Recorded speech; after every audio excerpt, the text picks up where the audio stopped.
Hola queridos amigos, bienvenidos todos nuevamente, tercer día de este evento virtual Máxima Oftalmológica para Todos, la Sociedad Mexicana de Oftalmología contigo y obviamente por única vez una máxima revisión, lo que pedías, profesores de máxima calidad para una academia máxima. Por eso Máxima Oftalmológica es para todos. Hoy tendremos uveitis y visión baja. Dos grandes de la oftalmología. La Sociedad Mexicana aporta estas informaciones académicas, 10 especialidades en 10 horas, cada día 2 especialidades, hoy estamos en el tercer día, nos faltan 2. Así que bienvenidos a todos, vuelvo a agradecer al comité organizador y a estos grandes profesores que nos acompañan, Rosana, Sandy, Maricruz, Regina, Priscila, hoy Vanessa, Luis Javier, Tami, hoy Stephanie y Luis Porfirio. Bienvenidos a todos. Gracias por el patrocinio del Laboratorio Green y Samenis por la administración y organización. Miren qué maravilloso programa. Hoy miércoles 2 tendremos de 7 a 9 temas sobre uveitis, toda la actualización, todo lo que deben mantener en mente y por supuesto a seguir máxima en visión baja. Así que los dejo de compartir para que iniciemos con tiempo. Recuerden anotar en sus libretas todo lo que sea importante porque luego vienen las preguntas y yo aquí en el chat me entero. Así que pónganse muy listos con las preguntas al final. Bien, dejo de compartir y le doy la bienvenida ya a la doctora Stephanie Bordín. Gracias, ahora sí ya prendí micrófono. ¿Se ve como presentación? Porque no estoy totalmente segura de eso. ¿Sí se ve como formato de presentación? Sí, se ve muy bien.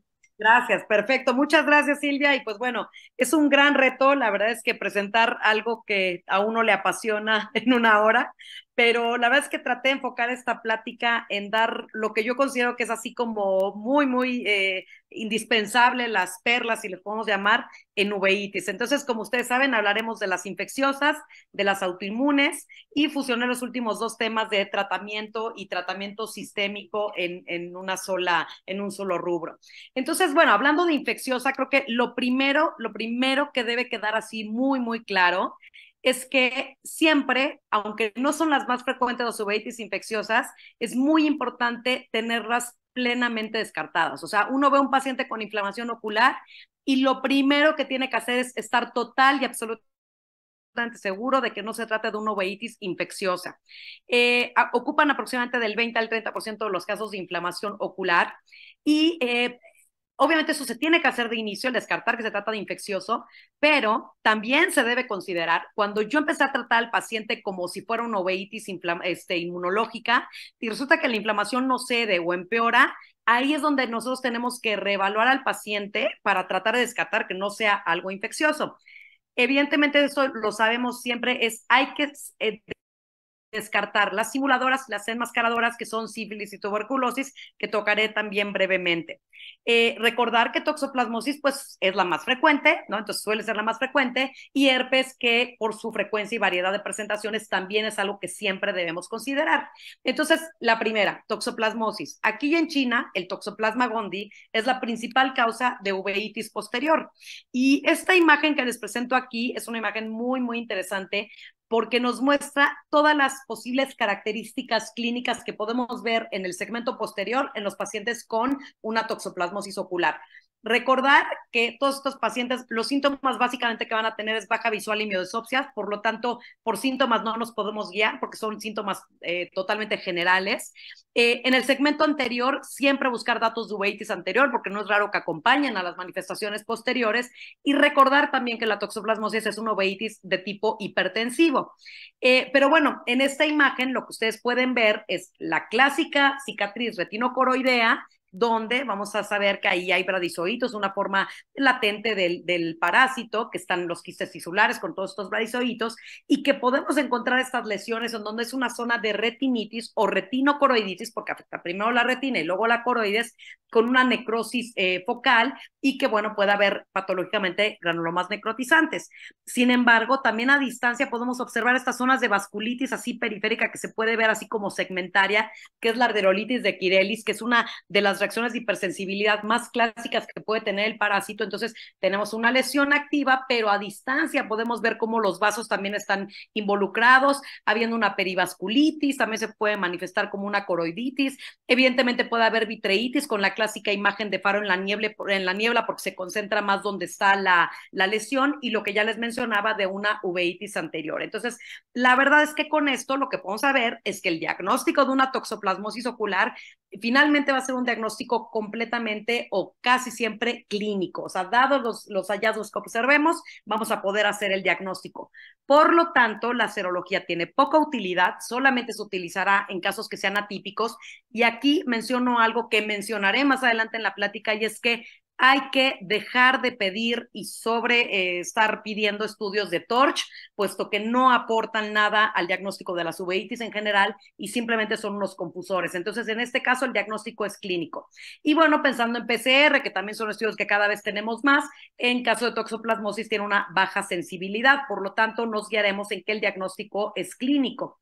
El tratamiento, sabemos que está la terapia clásica descrita, que realmente ya nadie usa. Hoy por hoy el tratamiento que utilizamos todos los días es trimetooprim con sulfametoxazol, Bactrim F de 800 sobre 160 miligramos cada 12 horas. Esto debe ser aproximadamente por 4 a 6 semanas. Se puede agregar clindamicina, aunque mucho cuidado con la colitis pseudomembranosa, y una muy buena alternativa hoy por hoy es dejar acitromicina 500 miligramos, que ahí hay esquemas muy variables, que pueden ser desde 5 días hasta 3 semanas, pero es un antibiótico que funciona realmente muy, muy bien en toxoplasmosis. También tenemos el tratamiento parocular con clindamicina y dexametasona en esta dosis, que eso lo describió hace mucho tiempo el doctor Martínez Castro. Nada más cuidado con el parocular si no se tiene la certeza que es toxoplasmosis, porque se puede empeorar. Y por supuesto que en pacientes que no tengan tolerancia al tratamiento por vía oral o, por ejemplo, en embarazadas, una buena opción también es la clindamicina con dexametasona en aplicación intravítrea en la dosis que aquí menciono. Segunda infección, los esteroides tópicos o por vía oral se pueden utilizar una vez que el paciente está cubierto con antibiótico, normalmente una dosis de 0.5 miligramos por kilo día. En pacientes de alto riesgo que tienen lesiones maculares o un alto riesgo de baja visual, la profilaxis con trimetooprim también está descrita, una tableta al día cada 48 horas. Segunda infección, herpes. Herpes, como ustedes saben, a nivel ocular tiene todas las caras, puede afectar desde los párpados hasta la retina. Entonces, mucho cuidado, o sea, es una infección que siempre debemos considerar, particularmente cuando estamos hablando de casos en los que tenemos una reacción inflamatoria unilateral y recurrente en el mismo ojo. Es una de las principales y clásicamente, como lo sabemos, hipertensiva. Entonces, el diagnóstico, para diagnosticar un herpes ocular así muy general, es conocer los antecedentes, es decir, cuadros que sean recurrentes y unilaterales. Es un diagnóstico básicamente clínico. Es muy raro que la serología nos aporte más datos. Y aquí sí puede tener un valor importante el hacer PCR, ya sea en acuoso o en humor vitro, ya que tiene una alta sensibilidad y especificidad. Entonces, este es el caso en el que sí se podría considerar la PCR.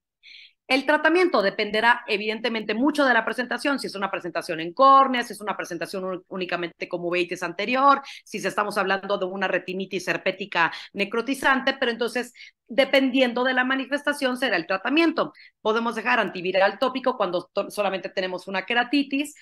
Tópicos, ahí hay que tener cuidado con los corticosteroides tópicos. Los cicloplégicos, mucho cuidado, porque si el paciente tiene una uveitis herpética, de por sí está viendo una isquemia a nivel del iris que va a dejar una midriasis, y si ponemos cicloplégicos podemos empeorar esto, y podemos dejar también hipotensores porque el paciente puede cursar transitoriamente con hipertensión ocular.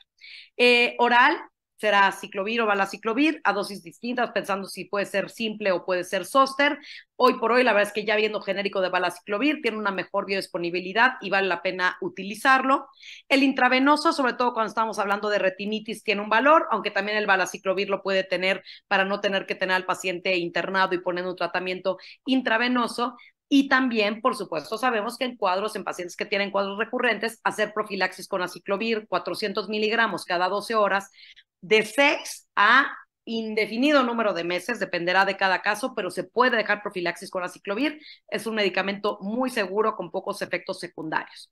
Sífilis, ya sabemos, es la gran simuladora de nuevo, o sea, podemos tener manifestaciones desde todo, o sea, párpados, córnea, conjuntiva, piescleritis, escleritis, uveitis, retinitis, etcétera. Entonces, la sífilis, la gran simuladora.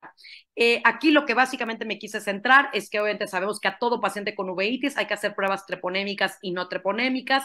Las que más pedimos son el FTABS y el BDRL o RPR. Y aquí lo que les dejo es la interpretación de las pruebas, que es muy importante siempre tener muy claro. Si tengo un FTABS positivo por un BDRL negativo, puede ser que sea un paciente que está en una sífilis primaria muy temprana, puede ser un fenómeno prosona, un paciente inmunodeprimido, como puede ser un paciente que vive con VIH, o un paciente que ya fue tratado para sífilis y siempre el FTABS quedará positivo. Pero si yo tengo el FTA negativo y el BDRL positivo, ahí puede ser un falso negativo del FTA, puede ser también una sífilis primaria, menos porcentaje, y a lo mejor ahí habría que reevaluar las pruebas. Obviamente, si tengo las dos pruebas positivas, eso es una sífilis, y si tengo un BDRL que está persistentemente positivo, estamos hablando de una sífilis tardía, que puede tener títulos bajos de BDRL. Lo más importante con sífilis, lo más importante es que si se diagnostica una sífilis en un paciente, hay que siempre descartar la coinfección con VIH. Eso es una regla de oro. Y bueno, tuberculosis, la otra gran enmascaradora. En tuberculosis podemos tener una gran gama de manifestaciones, desde el tener el tuberculoma, o sea, el granuloma posterior, un absceso que es por tuberculosis, hasta tener manifestaciones que puedan ser solamente inmunológicas, como una poroiditis multifocal o una serpiginosa-like. Ahí tenemos que ver cuál es el espectro en el que está el paciente, porque incluso hay casos en los que aunque el paciente tenga una tuberculosis, va a requerir de un tratamiento con esteroides e inmunomoduladores. Entonces, el diagnóstico de tuberculosis de pronto es medio difícil de hacer, pero si nosotros tenemos características oftalmológicas compatibles con tuberculosis, más una prueba, ya sea de PPD o cuantiferón positivo, ahí podemos hablar de una presunta tuberculosis ocular. Les dejo esta liga, que es el oculartv.net, donde vienen calculadoras de riesgo para la tuberculosis en nuestro paciente y todos los datos que debemos buscar en los pacientes que estamos sospechando tuberculosis. Pero muy importante, en todo uveitis también hacer una prueba ya sea de PPD o cuantiferón para descartar la posibilidad de estas infecciones. Ahora, pasando a las inmunológicas, ¿no? Que ese es el gran espectro de las uveitis, o sea, aproximadamente el 70% de las uveitis serán de origen autoinmune, y aquí podemos ver, dependiendo de la localización anatómica de cada paciente, cuáles son los posibles diagnósticos diferenciales, tanto infecciosos como sistémicos, que por ahí pueden entrar los inmunológicos, o problemas que no son sistémicos, pero que también pueden entrar dentro del espectro inmunológico o con disparadores infecciosos. Pero bueno, si tenemos una uveitis anterior, la verdad es que de las enfermedades más relacionadas son las que están con HLA-B27 positivo, o en niños una artritis idiopática juvenil. Si vemos una uveitis intermedia en nuestra población, y más si se trata de un niño, tenemos que descartar o pensar que se trata de una pars planitis. También obviamente nos recuerda que si es un paciente joven, adulto joven, es importante estar seguros de que no es un paciente que tiene esclerosis múltiple. Si estamos hablando de una uveitis posterior, la verdad es que muy raro, pero bueno, son los síndromes de puntos blancos que comprenden todo un espectro diferente. Y en nuestro medio, sin duda, si yo veo una panuveitis, lo que tengo que descartar es que se trata de una enfermedad de Burkitt-Yamanaka-Arada, buscar los datos clínicos de panuveitis. Esa es la más frecuente que tenemos. Entonces, entrando a la primera, a la uveitis anterior asociada con HLA-P27 positivo.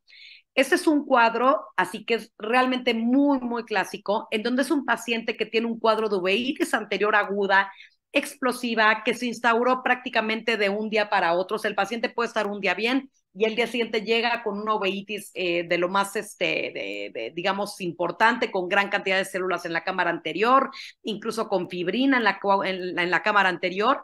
Eso es, digamos, como lo clásico que podemos observar en una uveitis asociada con B27. Normalmente es bilateral asincrónica. Esto quiere decir que sí puede ser que se afecten los dos ojos, pero muy raro que sea al mismo tiempo en las clásicamente asociadas con B27. O sea, puede alternar de un ojo a otro. Normalmente los dos ojos no sean afectados al mismo tiempo. Algo bien, bien importante es que los pacientes, y más cuando ya han tenido cuadros recurrentes, pueden decirte que tienen como un cierto malestar ocular, y uno los puede revisar, no encontrar que tiene nada de inflamación ocular, y de pronto a los 2 o 3 días el paciente llega con una uveitis súper severa. Entonces, siempre creerle al paciente que ya ha tenido estos cuadros y te empieza a decir, algo estoy sintiendo, algo me molesta, cuidado. Ya les decía que es explosiva, el paciente puede tener antecedente de cuadros previos, incluso autolimitados. Normalmente es una uveitis no granulomatosa, es decir, con depósitos retrocreáticos finos, que incluso están descritos como que se ve como si se hubiera embarrado polvo, así como el que se ve sobre una mesa, sobre algo así a contraluz, se ve como polvito que está pegado ahí detrás de la córnea. Van a tener una celularidad importante que incluso puede presentarse como se ve aquí en la imagen con hipopión. Son clásicamente estos cuadros que generan así mucha, digamos, un flare importante que incluso pueden tener fibrina, como este coágulo de fibrina en este caso, y su duración es limitada. Normalmente duran menos de 3 meses estos cuadros. Creo que si hay algo que hay que recordar de la uveitis asociada con B27 positivo, es este algoritmo que se hizo en Dublín en 2017, fue publicado en 2016, en donde se valoró a pacientes que llegaban con uveitis anterior aguda a la sala de urgencias. Y lo que se les preguntaba es, ¿usted ya sabe si tiene una espondiloartritis o una espondilitis anquilosante así? Si el paciente decía que sí, pues uno ya decía, bueno, perfecto, tu uveitis está relacionada con eso y se acabó. Pero si de pronto el paciente decía, no me conozco con este cuadro, muy importante, por favor, sí, súper importante, hacerle preguntas muy puntuales al paciente, sobre todo si es menor de 45 años, si no tiene lumbalgia inflamatoria. La lumbalgia inflamatoria es aquella donde el paciente desde que en la noche se despierta con dolor en la espalda o tiene un dolor tipo ciática o en la mañana amanece con cierta rigidez en la cintura. Esto dura más de 3 meses. Ese es el caso en el que nosotros tendríamos que pensar que el paciente puede tener un HLA-B27 positivo y que debemos mandar al reumatólogo. Siguiendo este algoritmo, o sea, en donde yo veo un cuadro de uveitis anterior aguda, le interrogo al paciente y me dice que sí tiene lumbalgia inflamatoria, le pido el B27 y sale positivo, se vio que el 80% de los casos tenía una espondilitis anquilosante no diagnosticada y que estaba asociada a la uveitis anterior. Entonces, son estos casos en donde a nosotros como oftalmólogos nos toca hacer un diagnóstico sistémico del paciente. Hay otro artículo del Sentinel que también se hizo en España, este estudio, donde se demostró exactamente lo mismo, que los pacientes pueden tener una espondilitis no diagnosticada y que la vamos a diagnosticar a través de la uveitis. Entonces, el tratamiento en estos casos, los de B27 a mí me encanta porque la verdad es que son pacientes que responden muy bien, así como llegan tremendamente inflamados, como este caso que tenían coágulos de fibrina, le ponemos una parocular, en una semana máximo ya el paciente está muchísimo mejor, ya empieza a dilatar su pupila, se empieza a movilizar y finalmente este paciente, vean, al mes, pues digo, quedan obviamente los datos o los rastros de que tuvo un cuadro inflamatorio severo, pero la verdad es que al paciente le va muy bien con un tratamiento esteroideo oportuno. Pero no olvidar que hay que valorar si no tiene un problema sistémico asociado. Ahora, pars planitis. Pars planitis es así, digamos, por lo menos en el medio donde yo estoy, hospitales de tercer nivel, o sea que solamente son oftalmológicos, es la causa principal de uveitis intermedia. Es un subtipo de uveitis intermedia idiopática, es decir, se han descartado causas infecciosas, se han descartado otras alteraciones sistémicas, en donde existe la formación, como vemos aquí, de copos de nieve que incluso pueden confluir y formar un banco de nieve. Generalmente es bilateral y esto es bien importante. O sea, si yo veo en un niño, no, porque generalmente son niños, en donde estoy encontrando un cuadro de uveitis intermedia, me tengo que ir a explorar con mucho cuidado el otro ojo, aunque no tenga síntomas, y les puedo asegurar que en el 90% de los casos van a encontrar, aunque sea una bandita, un copo o algo que te esté indicando que el cuadro es bilateral. Y por supuesto, pues angiográficamente van a tener este signo descrito por la doctora Arellanes de la imagen en el lecho, que es la capilaritis, la fuga de los capilares por la inflamación que tenemos. El diagnóstico de pars planitis, la verdad es que también es bien clínico, o sea, viendo el cuadro clásico prácticamente no tenemos duda. Y aquí lo más importante es saber que no debemos tener tolerancia a la inflamación. Son niños que si no los tratamos agresivamente pueden quedarse ciegos. Y aquí tenemos pues justamente el algoritmo descrito por el doctor Foster, en donde debemos iniciar o podemos iniciar con esteroides paroculares cada 2 a 3 semanas, más o menos 4 a 6 paroculares. El doctor Foster describe que también se puede agregar un AINE por vía oral, la verdad es que esto es rara vez lo hacemos. Normalmente lo que vemos cuando vemos una parsplanitis, inmediatamente ya estamos pensando en empezar esteroides por vía oral. Sin embargo, son niños, hay que tener mucho cuidado con los efectos secundarios. Entonces, ¿qué hacemos? Pues empezar a perfilar al niño, al paciente, a que va a tener que usar un inmunosupresor no esteroideo, como metotrexato o azathioprina.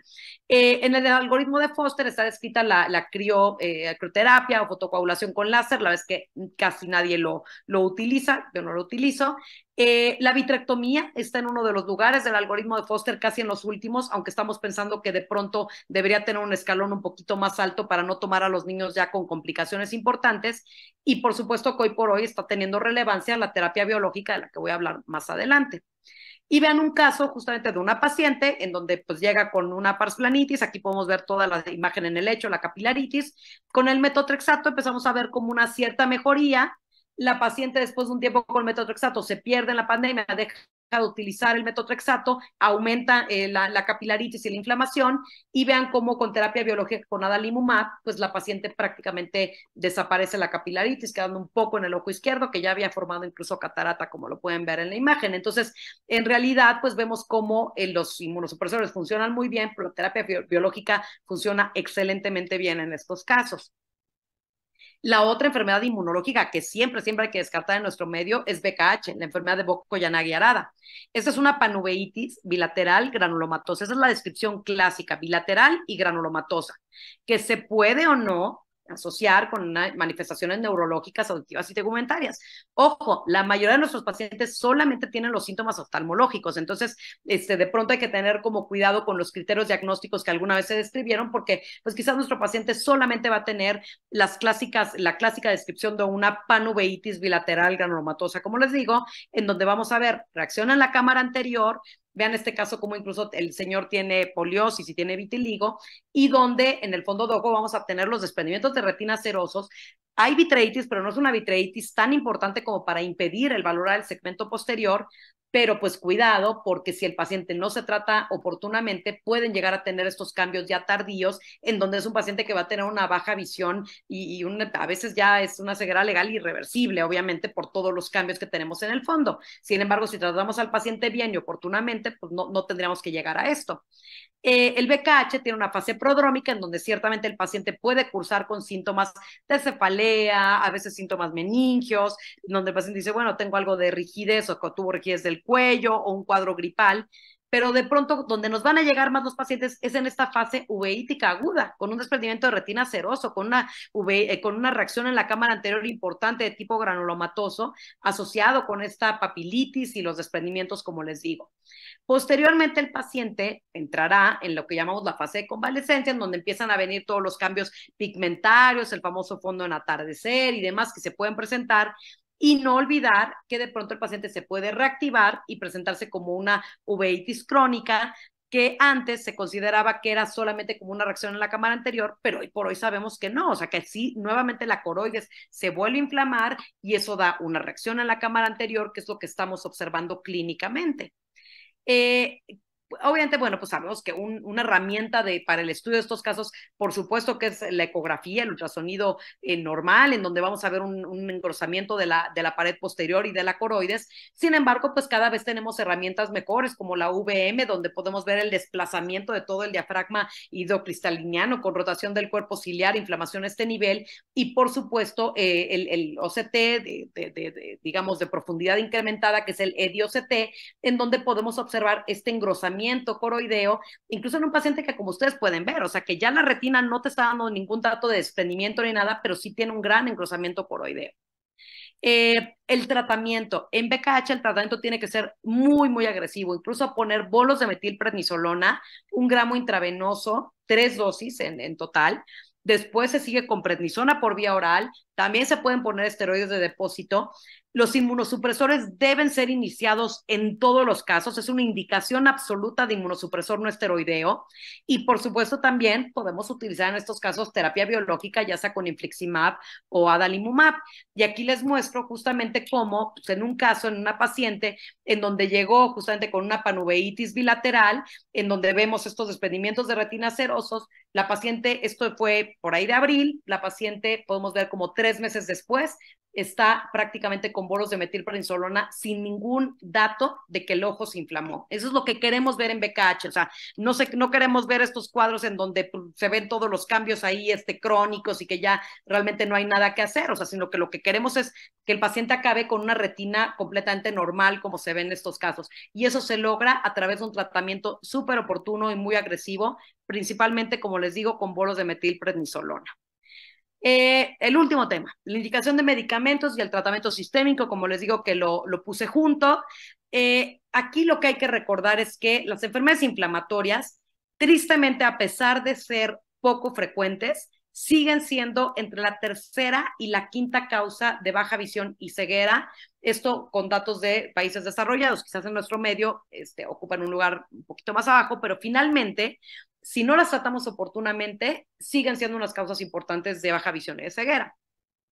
Factores de riesgo para que un paciente con uveitis tenga esto es que sea un curso crónico, un curso recurrente, los bilaterales tienen más riesgo, las panuveitis tienen más riesgo también, y por supuesto la dificultad en el control de la inflamación. Por eso es que tenemos que ser como muy agresivos.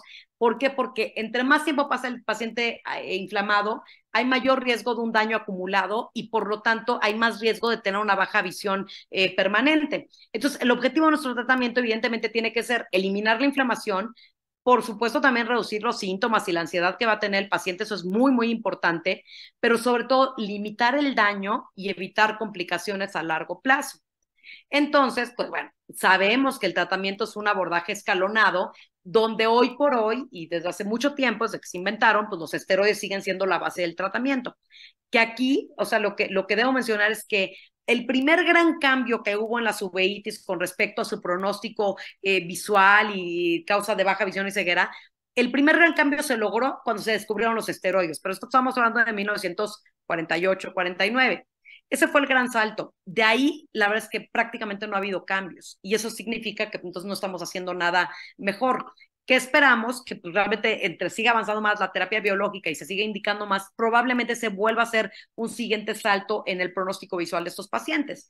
Pero obviamente sabemos que se utilizan los inmunomoduladores convencionales, no esteroideos, como metotrexato, como azatioprina, ciclosporina y demás, porque no podemos tener al paciente con dosis altas de esteroides por mucho tiempo, pero no porque realmente los inmunomoduladores sean, digamos, en un momento dado mejores a los corticosteroides en el control de la inflamación. Es simplemente para evitar efectos secundarios de los esteroides. Pero bueno, hoy por hoy, primer lugar corticosteroides, segundo lugar inmunomoduladores y tercer lugar terapia biológica. Es importante conocer, y por eso sí, como que le puse más énfasis a la parte de los esteroides, porque realmente es lo que más utilizamos en el día a día, cuáles son las dosis que debemos manejar de los esteroides. Para que yo diga que realmente al paciente lo tengo con una dosis baja, y dosis baja es referirnos a que es un paciente que no va a tener efectos secundarios importantes por los esteroides, que se pueden mantener con esta dosis a largo plazo. Estamos hablando porque es un paciente que tiene menos de 7.5 miligramos al día de prednisona o su equivalente. Una dosis media sería aquella de que máximo lo tengo con 30 miligramos al día. Una dosis alta sería máximo 100 miligramos al día, que eso ya es como casi impensable tener un paciente con esa dosis. Dosis muy alta, más de 100, nunca, o sea, eso no se debe utilizar. Y claro que el valor importantísimo de la terapia en pulsos, que estamos hablando de que es más de 250 miligramos al día por 1 a 3 días. Como les digo, nosotros ponemos 1000 miligramos de metilprednisolona por 3 días, en algunos casos de uveitis, pero esos 1000 miligramos equivalen a 1250 miligramos de prednisona, para que se den cuenta el bombazo que estamos metiendo de esteroides, pero que evidentemente es muy importante porque limita el daño inflamatorio y aunque no lo crean, a la larga ayuda a que podamos usar dosis más bajas de esteroides sin tantos efectos secundarios. Tenemos esteroides, como ustedes lo saben, por todas las posibles vías, ¿no? Así todos estos son los que conocemos, los que tenemos y demás.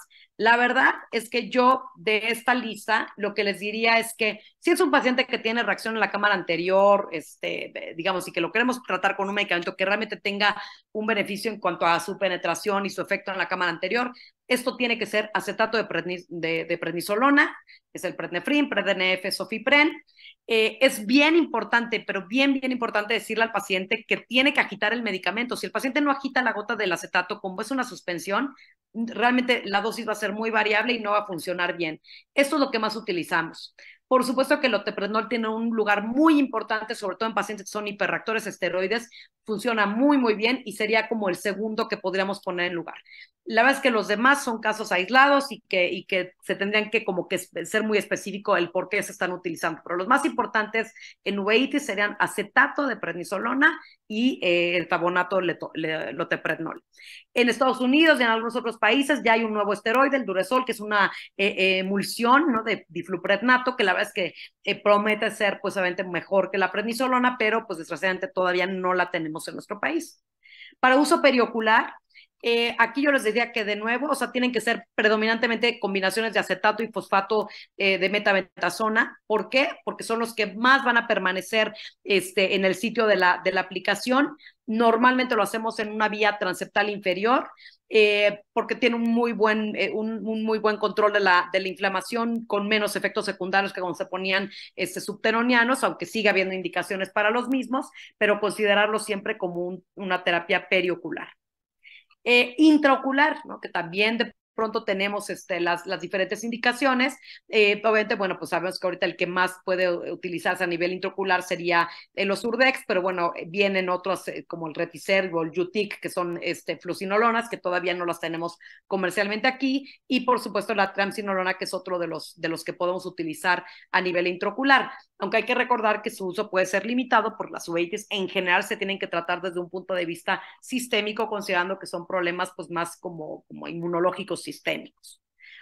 Y bueno, de uso sistémico, por supuesto que utilizamos muchísimo la prednisona. Yo aquí lo que siempre enfatizo es que al paciente hay que explicarle que la prednisona viene de 5, de 20 y de 50 miligramos. Y se los enfatizo muchísimo porque todas las cajitas son iguales y no es lo mismo, obviamente, que el paciente le den las tabletas de 50 que sean las de 5. Entonces hay que enfatizarlo muchísimo. Las cajas de meticorten son todas iguales. Y créanme que se ha llegado a pasar que al paciente le recetamos 2 tabletas de 5 miligramos cada 8 horas y en la farmacia le dan las de 50 miligramos, y entonces imagínense la diferencia en la dosis. Entonces eso es lo único que yo enfatizaría muchísimo. Está de Deflazacort, que es el Calcort, que viene de 6 y de 30, que bueno, aparentemente menos efectos secundarios, menos hiperglucemia, pero en realidad lo que más se utiliza realmente sí es la prednisona. Y bueno, el Solumedrol para los bolos de metilprednisolona. Esto es importantísimo, o sea, todo el mundo les va a dar esquemas diferentes de lineamientos de uso de prednisona, pero este artículo de JAPS, que ya tiene bastante tiempo, la verdad es que yo creo que es una muy buena base para saber cómo debo iniciar la prednisona o el equivalente, cuáles deben ser los esquemas de reducción que puedo utilizar, porque o sea, lo que les puedo decir es, no hay ningún caso, ningún paciente, pese lo que pese, que pueda requerir más de 80 miligramos. Esto se debe calcular un poco con base en el peso ideal. Si yo al paciente le dejo más de 80 miligramos de prednisona, lo único que estoy haciendo es aumentar la posibilidad de tener efectos secundarios sin tener un mejor efecto terapéutico de los esteroides. Entonces ya, o sea, se saturan los receptores de esteroides con esa dosis. Entonces, ¿para qué le dejo más? Entonces, en realidad hay que tener mucho cuidado que la dosis máxima esté entre 60 y 80 miligramos al día. El esquema de reducción, hay esquemas como que es un esquema, digamos, prolongado, entre comillas, y hay esquemas rápidos, que ahorita les voy a poner otra diapositiva. Pero lo que sí les puedo decir es que muchas veces que yo veo un paciente que es que se vuelve a inflamar y es que no responde y esto, a veces es porque simplemente no se está dejando el esteroide el tiempo que debe dejarse, ¿no? O sea, lo quitamos muy rápido por no tener efectos secundarios y lo único que estamos haciendo es prolongar un problema inflamatorio con todas sus posibles secuelas. Lo que sí también es muy, muy importante es no olvidar todo lo que hay que estarle vigilando al paciente: su presión arterial, su glucosa, la densitometría ósea, que a veces eso lo olvidamos, y acuérdense que puede causar osteoporosis, incluso en personas mayores puede haber una necrosis aséptica ahí del fémur. Entonces hay que tener mucho cuidado con los efectos secundarios y no olvidarse de estar monitoreando también pues, los lípidos, colesterol y triglicéridos cada año y demás. La suplementación, ¿no? Sobre todo si el paciente va a estar con dosis altas por mucho tiempo, pues dejar una suplementación de calcio, de vitamina D, el caltrate de 600 más D también funciona bastante bien, y en caso de que el paciente ya tenga algún tema de osteopenia y eso, pues dejarle también ahí una suplementación de calcio o agentes antirresortivos. Este es el otro esquema que les decía que también más tarde publicó YAPSI, que es también importante, porque de pronto tenemos casos a lo mejor como infecciosos y eso que queremos reducir más rápidamente el esteroide y se vale hacer esquemas rápidos. Entonces vean cómo así, pues él pone un máximo de 60 miligramos al día y cómo debe ser el decremento así rápido o estándar, ¿no? De 7 a 14 días sería este esquema. Pero yo aquí, y al final se los pongo, los invito muchísimo a que en la página de la sociedad y en la página del Centro Mexicano de Enfermedades Inflamatorias consulten las guías de tratamiento de la uveitis no infecciosa, porque ahí vienen los esquemas en donde les puedo decir que entre todos tuvimos que hacer un consenso porque los esquemas de reducción pueden ser muy diferentes entre uno y otro, pero ahí viene pues una base que puede ser muy útil para que la utilicen para su consulta en general. Ahora, hablando ya de los inmunomoduladores, la verdad es que aquí no me meto demasiado porque este tipo de tratamientos en realidad son ya más del dominio de alguien que tenga la especialidad en hacerlo, ya llámese el ubiólogo, a veces se tienen que apoyar de un reumatólogo o de un hematólogo, dependiendo de lo que cada quien tenga a la mano, pero yo creo que lo más importante es conocer cuándo le debo poner al paciente un inmunosupresor o un inmunomodulador no esteroideo. En este caso serían pacientes que requieren dosis altas de esteroides para el control de su inflamación, más de 7.5 miligramos o su equivalente de prednisona al día sería una indicación para pensar en inmunosupresor. O sea, le quiero bajar la prednisona y el paciente empeora, ese es el caso que hay que pensar en dejar un inmunosupresor. Cuando tengo efectos adversos indeseables de los esteroides, por ejemplo, en nuestra población, que hay muchos diabéticos y demás, son pacientes que entonces más tempranamente lo tengo que considerar, o aquellos que tienen un riesgo de baja visual permanente. Como yo les dije, por ejemplo, en el caso del BKH, el BKH es una indicación absoluta de inmunosupresión. Las ventajas de los inmunosupresores es que son de fácil administración, tienen buena eficacia, ya les decía yo, no es mejor que los esteroides en general, pero obviamente es no teniendo los efectos secundarios de los esteroides y tienen menos efectos secundarios locales, o sea, no nos van a dar la hipertensión, el glaucoma y todo eso que pueden dar los esteroides. Las desventajas es que su inicio de acción es lento y eso es algo que siempre hay que considerar cuando se inicia un inmunomodulador. Aproximadamente en promedio, la mayoría, como el letrexate, azatioprina, que son los que más usamos, pueden tardar entre 6 a 8 semanas en empezar a hacer su efecto. Entonces, es un paciente que hay que dejarlo todavía protegido con el esteroide en lo que el inmunomodulador empieza a hacer su acción y en lo que vamos escalando la dosis del inmunomodulador para llevarlo a la dosis, digamos, que a cada paciente le pueda corresponder. Sí hay que tener cuidado con los efectos secundarios sistémicos, como a nivel de médula ósea, ¿no? Que puede haber una aplasia de médula ósea, hepatotoxicidad, nefrotoxicidad, etcétera. Entonces, hay que advertir al paciente que va a tener que estarse controlando con estudios de laboratorio cada 3 a 4 meses, dependiendo de cada caso, pero eso es algo que el paciente tiene que saber. Y bueno, la terapia biológica, que bueno, sabemos que esto también es algo que vino a transformar la medicina en general. La terapia biológica son todas esas proteínas producidas por ADN recombinante que están diseñadas para bloquear mediadores muy específicos de la respuesta inmune. O sea, aquí son mediadores que se van súper puntual a ciertas partes de la respuesta inmunológica. Y yo como digo, bueno, nosotros como oftalmólogos sabemos que la terapia biológica vino a transformar la oftalmología. O sea, nadie puede negar que el tratamiento del edema macular diabético o de las membranas neovasculares se cambió completamente desde que entraron los antiangiogénicos, porque fue una de las áreas en donde vimos el uso inmediatamente. Bueno, pues pueden ser anticuerpos, pueden ser citocinas recombinantes, inhibidores de receptores y demás. Esto la verdad es que es un poco para que vean así como la terminología, ¿no? Tenemos el bevacizumab, ¿no? Que entonces significa que es un anticuerpo humanizado, o tenemos adalimumab, que es 100% humano. Entonces, las terminaciones OMAB, XIMAB, SUMAB y UMAB tienen que ver con el tipo de anticuerpo que estamos poniendo. A más sea humano el anticuerpo, pues obviamente tengo menos riesgo de que mi cuerpo lo rechace, es menos inmunogénico a uno que sería pues completamente de ratón, ¿no? O el infliximab, que es quimérico, que tiene una partecita de ratón y otra de humano, pues eso tengo más potencial de que mi cuerpo acabe haciendo anticuerpos contra el biológico y que por lo tanto deje de funcionar en un momento dado.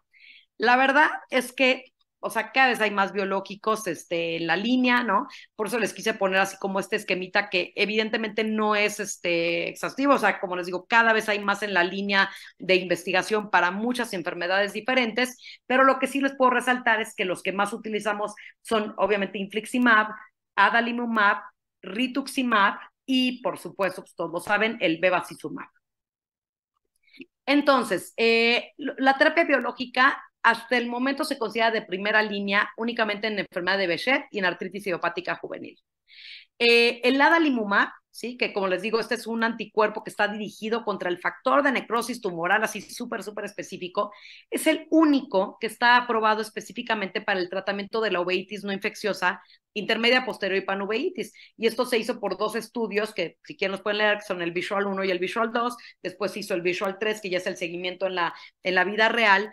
Pero esto es importante porque normalmente todos los tratamientos que hemos utilizado en uveitis, la verdad es que estaban así como basados en lo que se veía en reumatología, en los que se veían en otras áreas de la medicina, y no teníamos como ningún medicamento, ninguna terapia específicamente aprobada para nivel ocular. Entonces, esa fue la gran diferencia que tuvo adalimumab, en que logró hacer un estudio más o menos bien y grande en uveitis, y que con eso logró la aprobación por todas las agencias, ¿no? Pero bueno, como les decía desde el principio, los que más utilizamos en enfermedades inflamatorias son adalimumab e infliximab, que son dirigidos contra el factor de necrosis tumoral, y también se utiliza el rituximab, que está dirigido con anti-CD20, que son los linfocitos B. Entonces se utiliza mucho más, por ejemplo, cuando son pacientes que tienen enfermedades mediadas por autoanticuerpos, como puede ser una granulomatosis con poliangitis, vasculitis y demás. Eso es donde tiene un muy buen uso el rituximab. Otra cosa que quise resaltar, porque de pronto nos podemos topar con esto, y aquí hay un error, es el etanercept, ¿no? Se le falta la R. El etanercept es de pronto un biológico que los reumatólogos utilizan mucho para tratamiento de artritis, de algunas enfermedades reumáticas, pero nosotros cuando vemos pacientes que tienen etanercept, siempre le pedimos al reumatólogo que lo cambie. ¿Por qué? Porque se ha visto que hay una uveitis inducida por etanercept, o sea que el etanercept causa la uveitis. Y por otro lado, se han hecho estudios para comparar etanercept con infliximab, etanercept con adalimumab, y se ha visto que no es superior, tiene incluso menor eficacia que estos otros biológicos. Entonces, en realidad, si vemos un paciente con etanercept, lo que tenemos que hacer es hablar con el reumatólogo y pedirle que lo cambie por otro.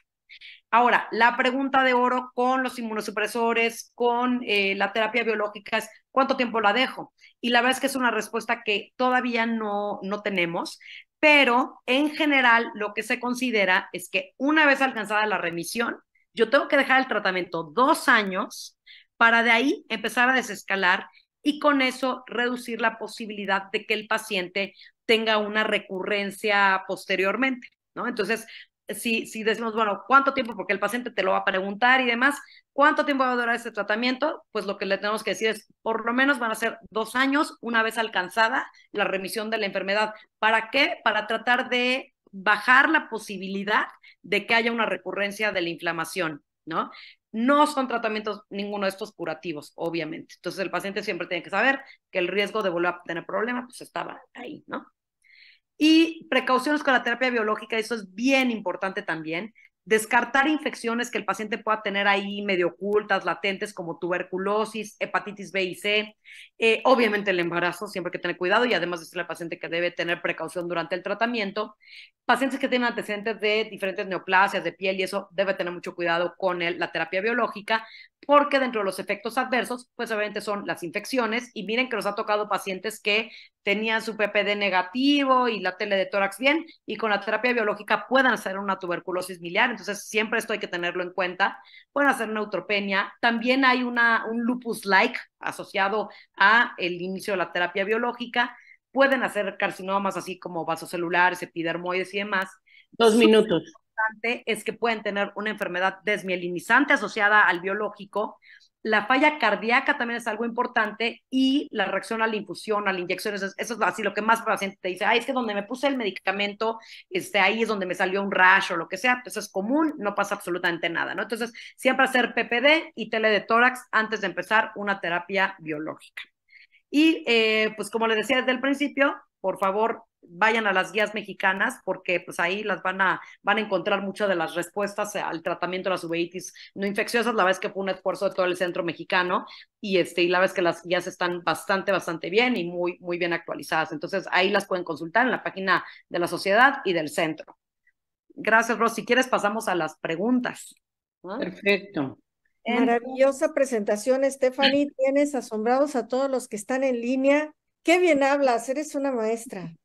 No, muchas gracias. La que sabe, y además que puedas aportarlo así, tan concreto, tan claro, tan lo más importante y lo más actualizado. Bueno, felicidades, Stephanie, muchas gracias. Vamos con las preguntas, Rosana.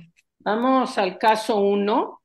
El caso 1 es femenino de 35 años con baja visual, dolor ocular y ojo rojo de 2 semanas de evolución en el ojo derecho y se agrega en ojo izquierdo 3 días después. La agudeza visual en el ojo derecho es cuentadedos a 1 metro y en el ojo izquierdo es 20/400. La presión intraocular es de 10 milímetros de mercurio de ambos ojos. Celularidad en cámara anterior de 4 cruces en ojo derecho y de 2 cruces en ojo izquierdo, con depósitos retroqueráticos gruesos en ambos ojos. Vitreitis, 1 cruz en ambos ojos. Estudios de laboratorio generales, BDRL, FTA y PPD negativos. Adelante. Perdón, y me disculpo, la agudeza visual obviamente es 20/400 en el ojo izquierdo y cuentadedos en el derecho, ¿eh? Nada más perdonen el error ahí. Ok. Ya, puedes poner la pregunta, Stephanie. Entonces, ¿cuál es el tratamiento de elección en este paciente? Aquí están las posibles respuestas. ¿Ya la paso la respuesta o...? A ver, No, vamos a esperar a ver deja que empiece a si contestar. si quieren empezar a contestar. Miren, bolos intravenosos de dexametasona, 8 miligramos serie de 3, bolos intravenosos de metilprednisolona, 1 gramo serie de 3, metotrexato subcutáneo 25 miligramos por semana, prednisona oral 2 miligramos por kilo por día. Ya te están contestando muchísimos, te están poniendo B, B, B, B, B, B, B. Gracias, gracias. La B, qué bárbaro. Perfecto, de eso se trataba, ¿no? Bien, te pusieron atención. Exacto. Y van a transformar ahora sí que el pronóstico visual de esta paciente. O sea que muy bien, perfecto. Muy bien, chicos, muy bien. A ver, esa es una pregunta aislada, ¿ok? No tiene nada que ver con el caso anterior, pero bueno, ¿cuál sería el fármaco ideal para el tratamiento de la uveitis anterior aguda no infecciosa? Ok. A, Fosfato fosfato de dexametasona, B, fosfato de prednisolona, C, acetato de prednisolona, D, loteprednol etabonato. Y vamos a darle chance que empiecen a contestar y empiezan a contestar la B. Ah, ya le puso C, ¿la B? C, No. C, C. ¿Ya se arrepintieron? Así Y no. ahora todos te están poniendo la C. Así Todos. es. Claro, ¿no? Entonces es importantísimo esto tenerlo en cuenta, de verdad.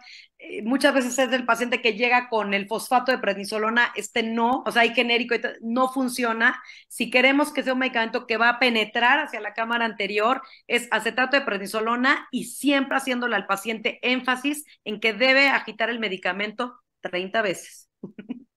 Recuerden, acetato, así entra. O sea, mira, es una buena mnemotecnia. Entonces, bueno, ¿qué midriático ciclopléjico agregaría en un cuadro de uveitis anterior aguda?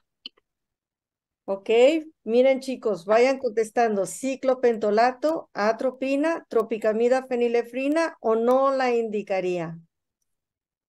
Vamos a empezar a ver qué nos contestan. Y empiezan a poner, a ver, C. De acuerdo. Todos, bueno, aquí hay una B un poco accidentada, pero la mayoría está poniendo C. Exacto. Bueno, pues es que aquí es importante decir, a ver, el ciclopentolato se ha relacionado con migración de neutrófilos, entonces puede favorecer el cuadro inflamatorio, por lo tanto no es un midriático que utilicemos, un ciclopléjico. Atropina es controversial porque sí de pronto pueden encontrarse con uveólogos que lo utilizan.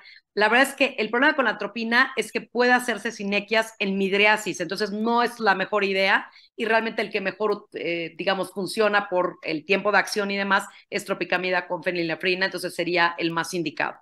Sí, a lo mejor porque la atropina queda una midriasis fija mucho tiempo. Mucho tiempo. Entonces eso hace que se pueda el paciente sinequear el midriasis, entonces después el cuadro inflamatorio ya se dio y el paciente se quedó con la pupila pegada en midriasis. Entonces hay que tener mucho cuidado. Sí, muy bien. Ros, ¿me ayudas a leer el segundo caso? Vamos al caso 2. Es femenino de 68 años, con artritis reumatoide de 20 años, sin tratamiento desde hace 2 años.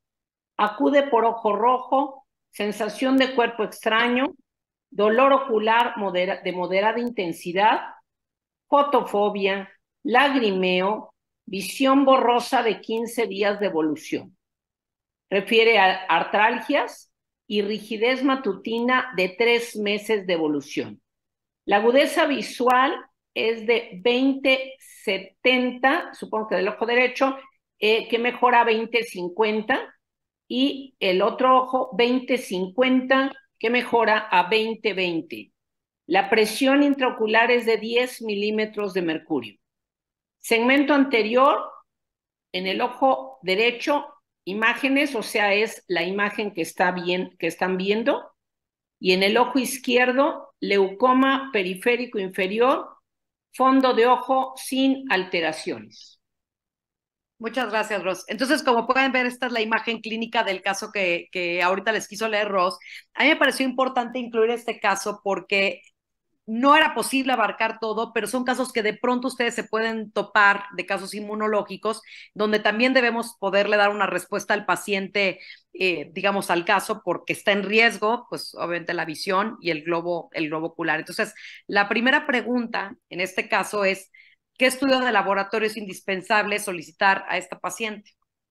Bien, muy bien. A ver, chicos, fíjense bien. Está de pechito, ¿no, Stephanie? Pues, exacto. Fíjense bien. ¿Qué estudio de laboratorio es indispensable? A, factor reumatoide, B, anticuerpos antipéptido cíclico citrulinado, C, anticuerpos anticitoplasma de neutrófilos, D, velocidad de sedimentación globular. Vamos a esperar a que nos contesten. Empiezan a poner muchos te están poniendo A. Ya hay un C por allí. C, C, C, C. Oh, mira, Stephanie, están un poquito dudosos entre A y C. Cuéntanos. Pues no. A ver, la paciente ya tiene el diagnóstico de artritis reumatoide, entonces en realidad eso ya, o sea, lo podemos tomar prácticamente como un hecho a reserva de que obviamente pues, es una paciente que ya exploraste y que viste que sí tiene los datos de una artritis reumatoide. Entonces el diagnóstico de base realmente no estaría tan en duda, por lo tanto no es indispensable, como decía la pregunta, el solicitar este estudio. Los anticuerpos antipéptido cíclico tienen valor cuando el paciente no tiene el diagnóstico de una artritis reumatoide y que puede ser de una sensibilidad muy alta para diagnosticarlo. Los ANCAs o los anticuerpos anticitoplasma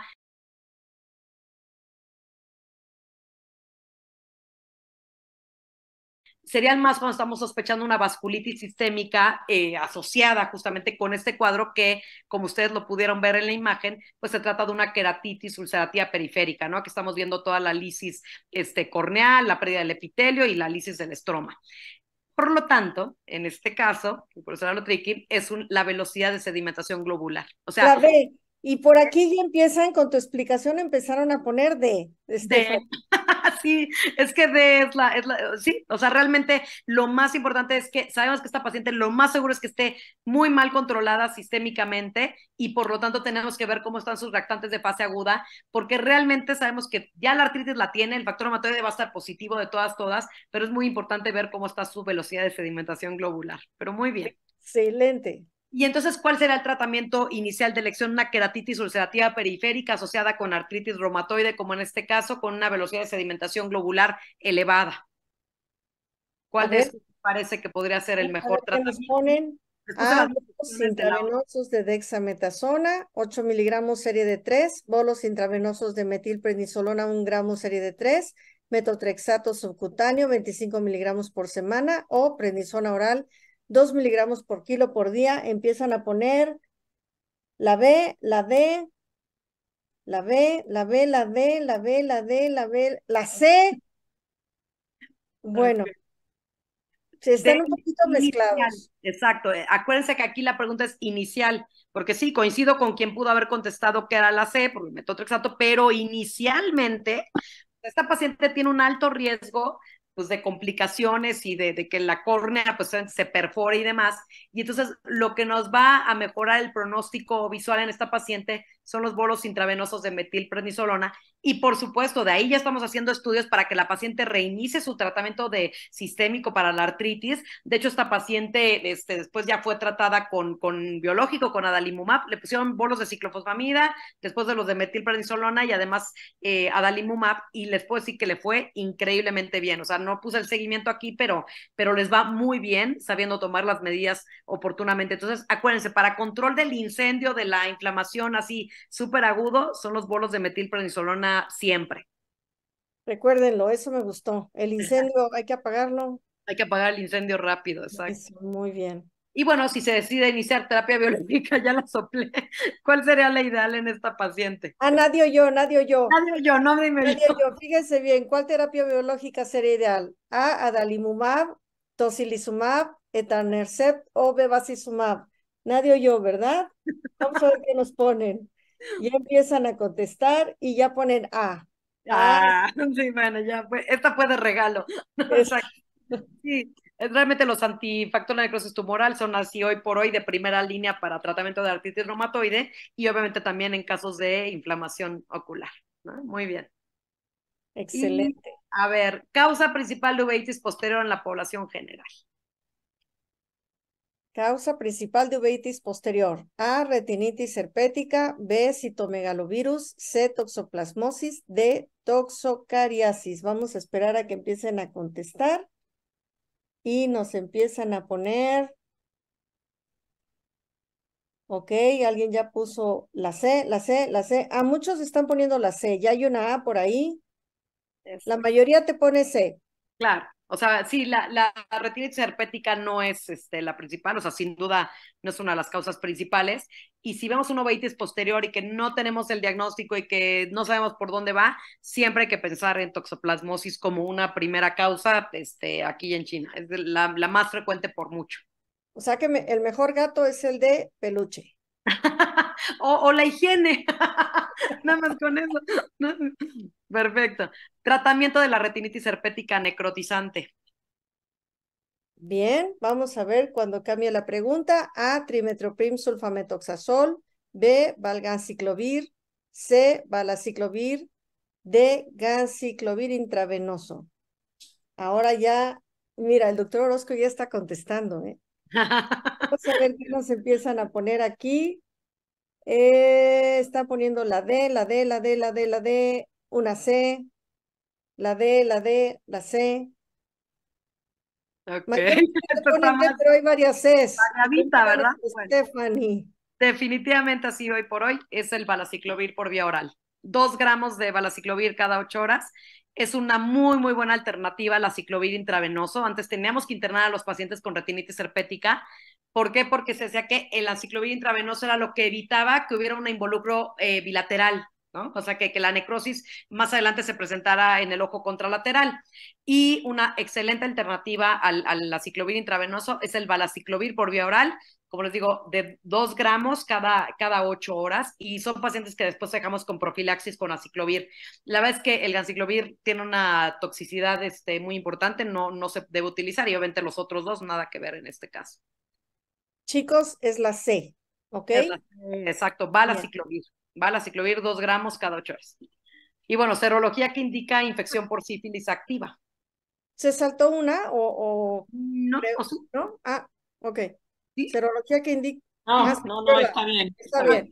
Serología que indica infección por sífilis activa, BDRL negativo y FTA negativo, BDRL negativo y FTA positivo, BDRL positivo y FTA negativo, BDRL positivo y FTA positivo. Fíjense bien antes de contestar. Sífilis activa, ¿eh? Activa, exacto. Ok, empiezan a ponerte D. Claro, ¿no? O sea, las 2 pruebas positivas. Es bien importante, ¿no? O sea, que siempre sepamos así como interpretar muy bien estas pruebas para no caer como en errores, ¿no? De cómo debe diagnosticarse la sífilis, y acordarse que el FTABS siempre se quedará positivo, o sea, aparece tempranamente y se queda positivo, pero no son anticuerpos protectores, o sea, el paciente se puede reinfectar. 2 minutos. Sí, sí, ya. ya creo que es la última, ¿no? A ver, no. Con respecto a la enfermedad de Bocco-Yanagi-Arada, A ver, es criterio de inmunosupresión, las recurrencias son exclusivamente como uveitis anterior, el manejo médico debe incluir AINE por vía oral y su curso es benigno y autolimitado. ¿Cuál de estas?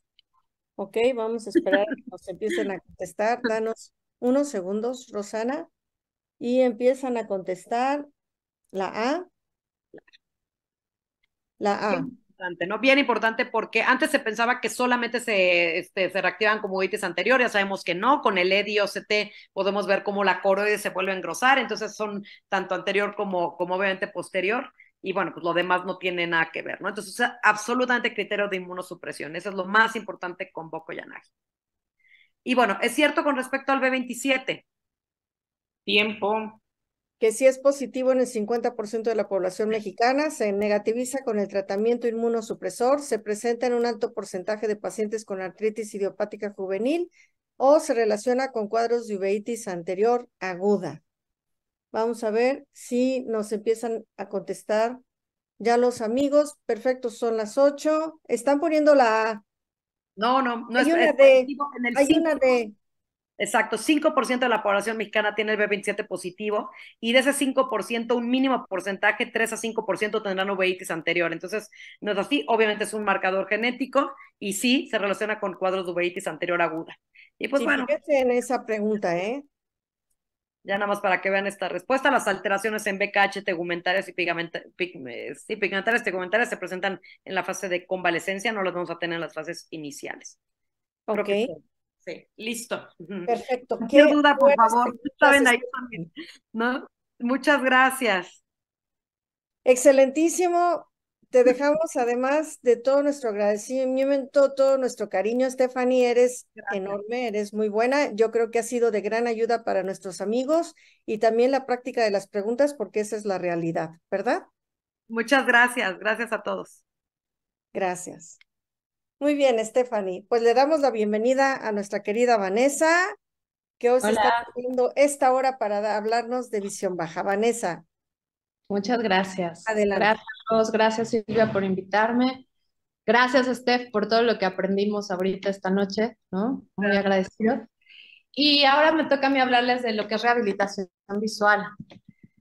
Me disculpo si ya han oído o visto algunas de las cosas que voy a decir, pero llevo 10 años diciéndolo y apenas estamos mermando. Entonces, no me voy a cansar de seguirles diciendo que es nuestra responsabilidad la discapacidad visual de todos nosotros. Entonces, esta es una frase del doctor Alejandro Vázquez que dice, la ceguera no mata, pero quita vida.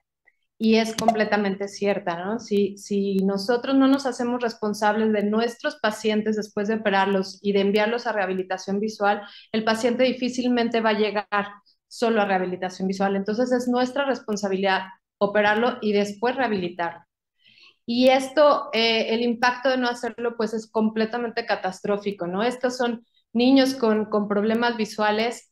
Aquí esta chiquita de la derecha, pues está rehabilitada y completamente tiene otra posición, tiene otra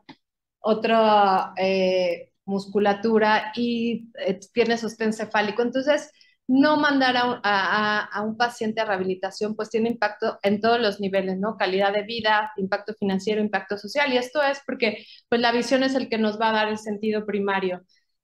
Nos va a dar mayor alcance, nos va a alertar acerca de peligros y nos permite anticipar. Por lo tanto, somos completamente visuales, el ser humano es completamente visual y en los niños pues esto es todavía más importante porque los niños aprenden por imitación. Un niño que no ve es un niño que tiene retraso psicomotor y eso es donde nos vamos a dar cuenta.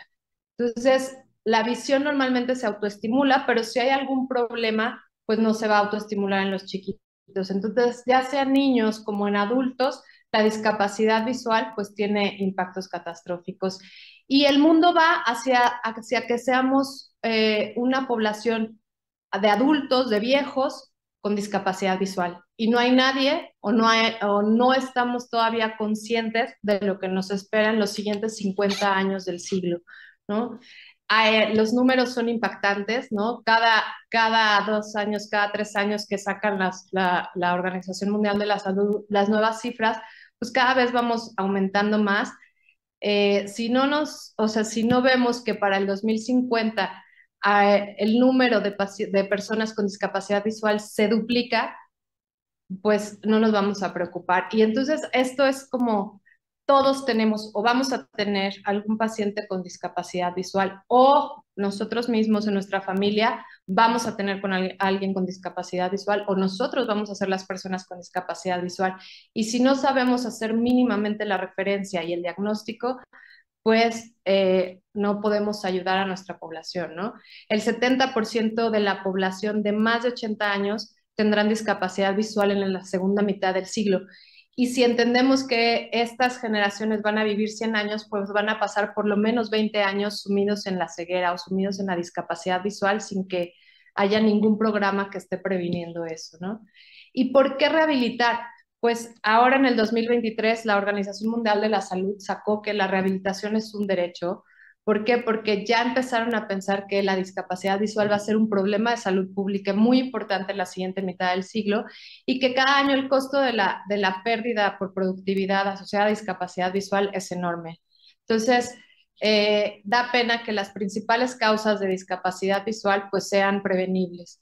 Y pues desde que yo empecé hace 10 años con esto, ha cambiado muchísimo. Antes llamábamos visión subnormal, quitamos eso por el peyorativo de subnormal, después baja visión y ahora estamos en rehabilitación visual. ¿Por qué? Porque lo que queremos es ser positivos y dar el mensaje de que aunque no haya suficiente visión, podemos rehabilitar y aumentar la capacidad visual de los pacientes. En el 2018, la Organización Mundial de la Salud cambió lo que es la clasificación. Seguimos siendo todavía números. ¿Por qué? Porque pues, necesitamos tener parámetros. Entonces, la discapacidad visual va a ser una visión de menos de 20/60 en el mejor ojo, después de cirugía o tratamiento o lentes. O también la podemos relacionar con lo que es el campo visual, que puede ser un campo visual menor de 20 grados en el mejor ojo ya con su corrección y ya después de tratamiento.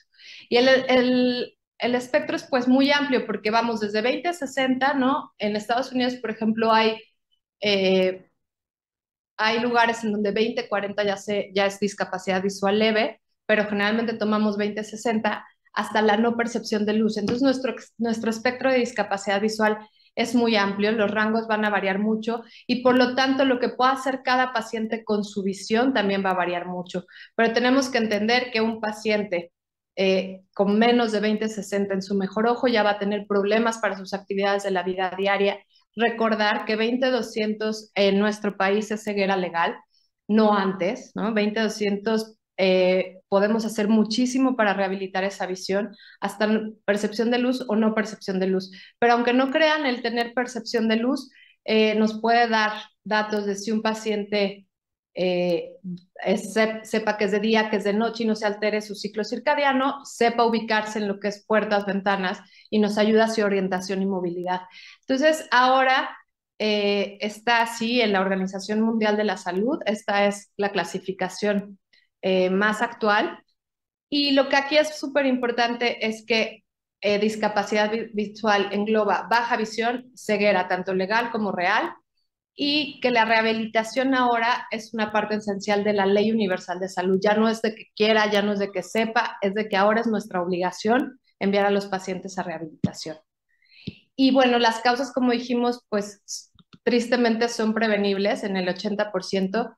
Tenemos lo que es errores refractivos, ¿no? Que pues claro, los países asiáticos nos van adelantando. Viene la epidemia de miopía. En el Congreso de Veracruz se habló muchísimo de miopía, de todo esto. Por lo tanto, es lo que les digo, la carga de discapacidad visual en el siguiente siglo va a aumentar debido a este error refractivo y esta es la principal causa de baja visión. Aquí están los números, ¿no? En Asia nos va adelantando, pero para allá vamos todos nosotros y la pandemia pues evidentemente vino a exacerbar todo lo que es esto y los números cada vez impresionan más, cada vez son más difíciles y la verdad es que es sencillo porque nos toca a nosotros ir a poner lentes, nos toca a nosotros buscar las refracciones. Yo creo que eso es algo básico que sabemos todos nosotros. La presbicia es un punto importante de discapacidad visual cercana increíblemente que 510 millones no sepan que necesitan unos lentes para ver de cerca después de los 45 años. Y de ceguera, pues tenemos lo que son cataratas, que también pues es de las cirugías básicas que aprendemos nosotros como oftalmólogos, y esto pues también va a ir aumentando, ¿no? Con el tiempo. Esta es la causa más común de ceguera total. Y aquí lo que les decía era esto: generalmente cuando nos enfrentamos a un paciente con discapacidad visual vienen mal clasificados, porque por cada paciente ciego hay 3 pacientes con discapacidad visual o con baja visión.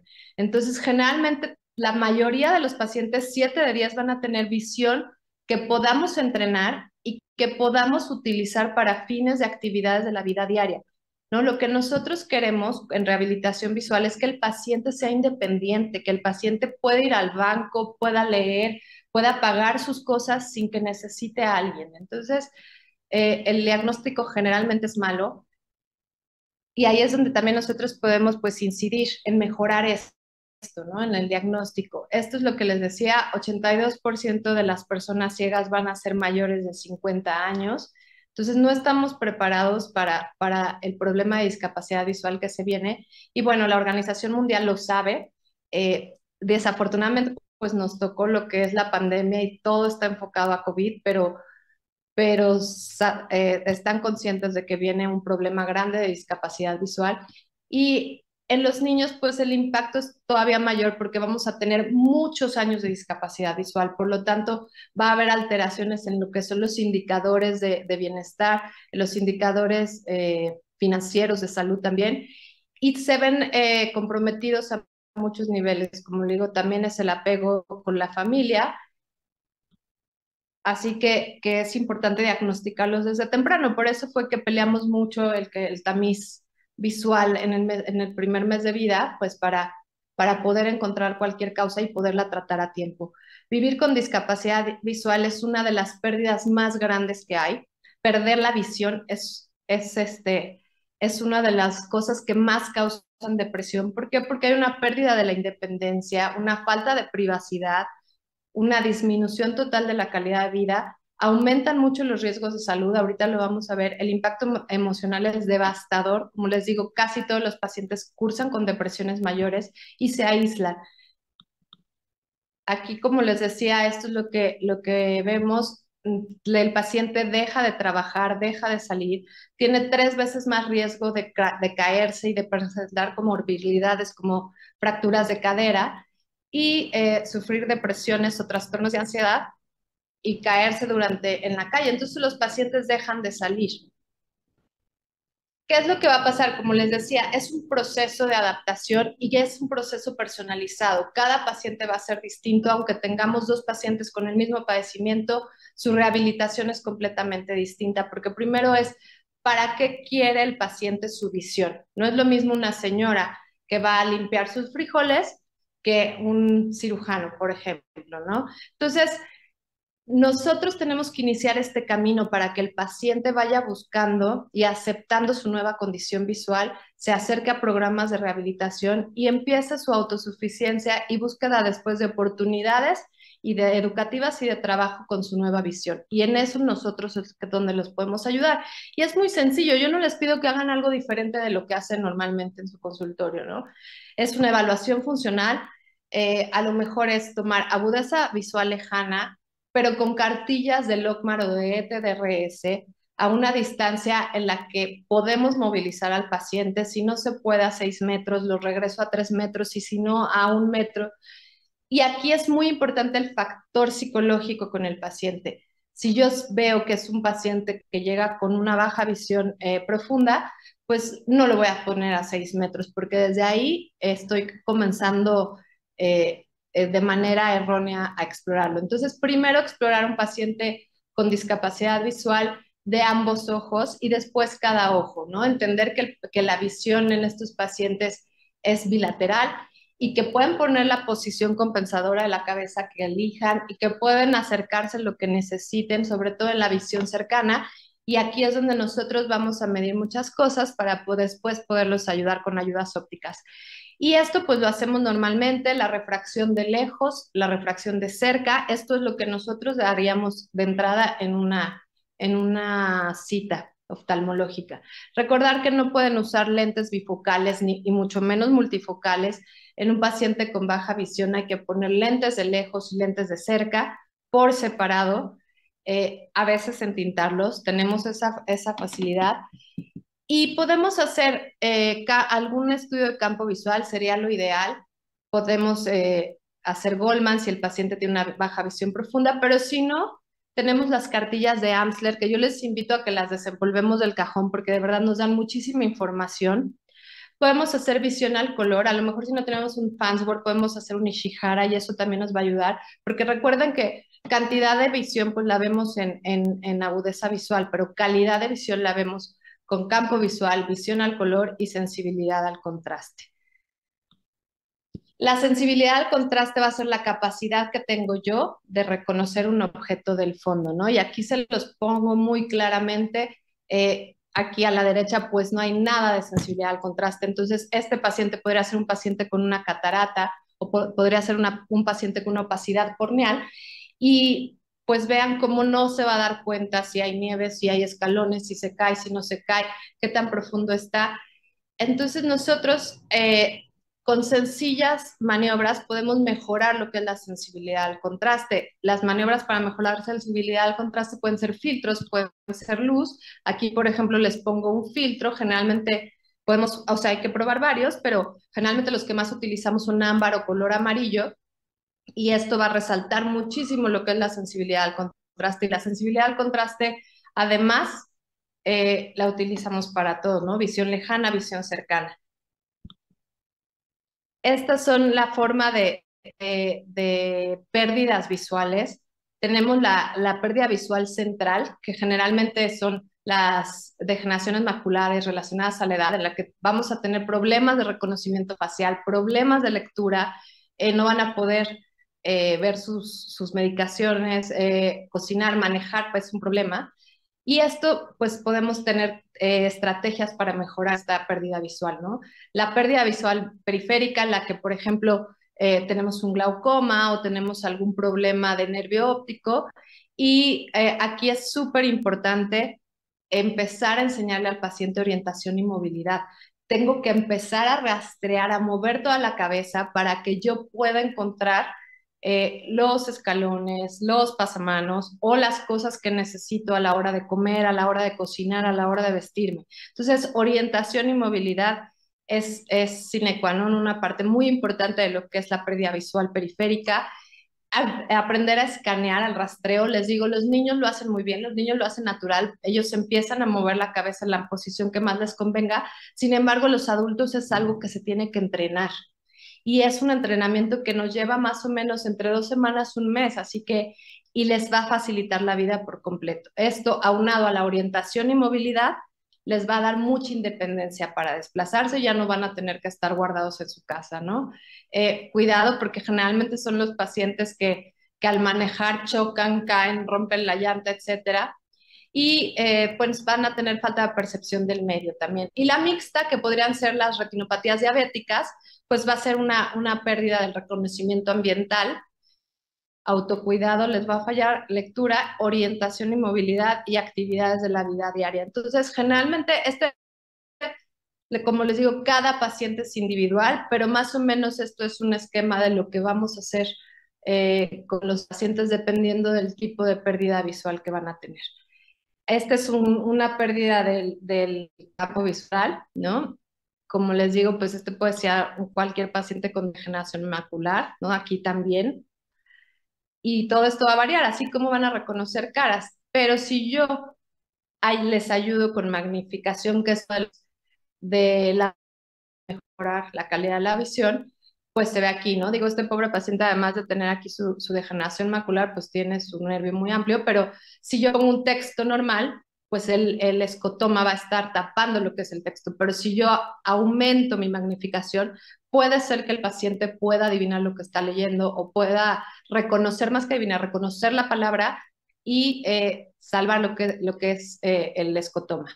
Podemos también moverlo un poco con prismas, pero tampoco es mágico, ¿no? Y no es fácil que un adulto se acostumbre a prismas, ¿no? La idea es que encontremos en rehabilitación visual, el locus preferente, que se desarrolla normalmente dentro de la pérdida visual a los 6 meses, y esto es gradual. El paciente no se da cuenta que va empezando a tener un nuevo locus periférico, pero lo empieza a encontrar a la hora de mover la cabeza, y ahí es donde nosotros también lo vamos a ir ayudando, ¿no? A mover la cabeza, a hacer estos trabajos de reconocimiento, por ejemplo, con el reloj, ¿no?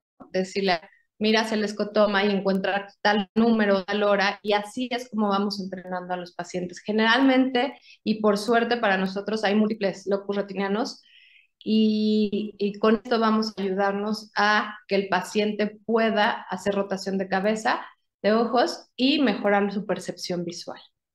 La rehabilitación visual, como les decía, es diferente para cada paciente, es un proceso dinámico.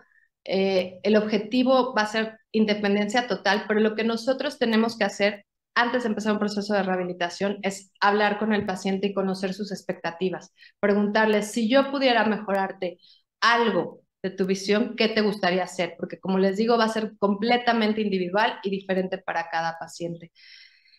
En los niños, pues tenemos que valorar mucho lo que es el desempeño escolar, su independencia, mejorar su agudeza visual y mejorar su calidad de vida, ¿no? Que los niños estén integrados a programas escolares normales, porque pues hay muy pocas escuelas de ciegos. Generalmente cuando uno va a una escuela para ciegos te encuentras esto que les decía, el 70% tienen visión y no la están utilizando. Entonces, tenemos que maximizar ese remanente visual.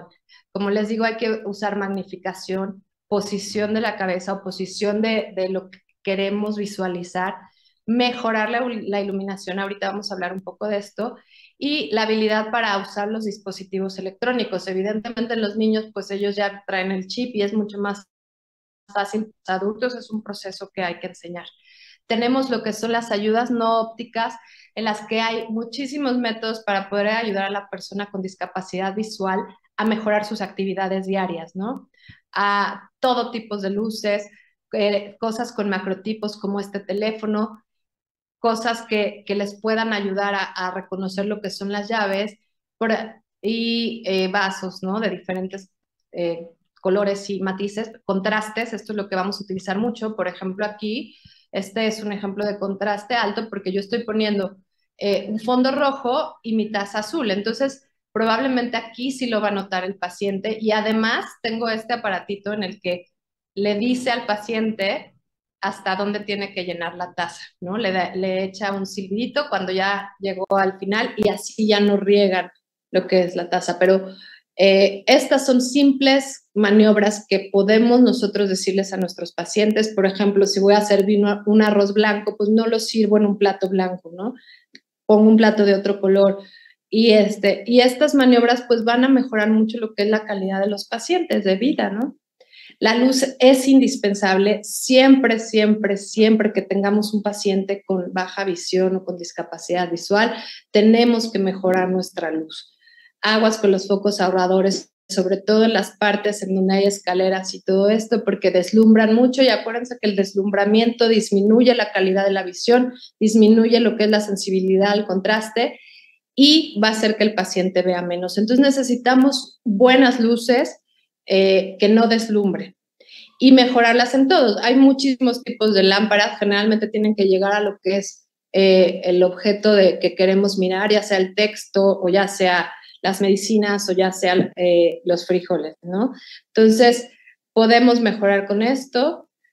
Dentro de las ayudas electrónicas, pues ahora hay muchas, pero lo que nos vino a cambiar la vida pues son los teléfonos inteligentes y las tabletas, porque hay pacientes que ya ni siquiera quieren usar sus lentes porque todo lo hacen ahí, sobre todo, como les decía, los adolescentes, ¿no? Ayer justo vi a mis 2 primeros retinos que traté hace 15 años en el instituto, que tienen unos fondos de ojo horrible con ojos únicos, y me decían, no, yo tomo fotos, y me enseñaban cómo le hacían con su teléfono. Y bueno, esto nos vino a cambiar a nosotros mucho lo que es la manera de tratar a los pacientes.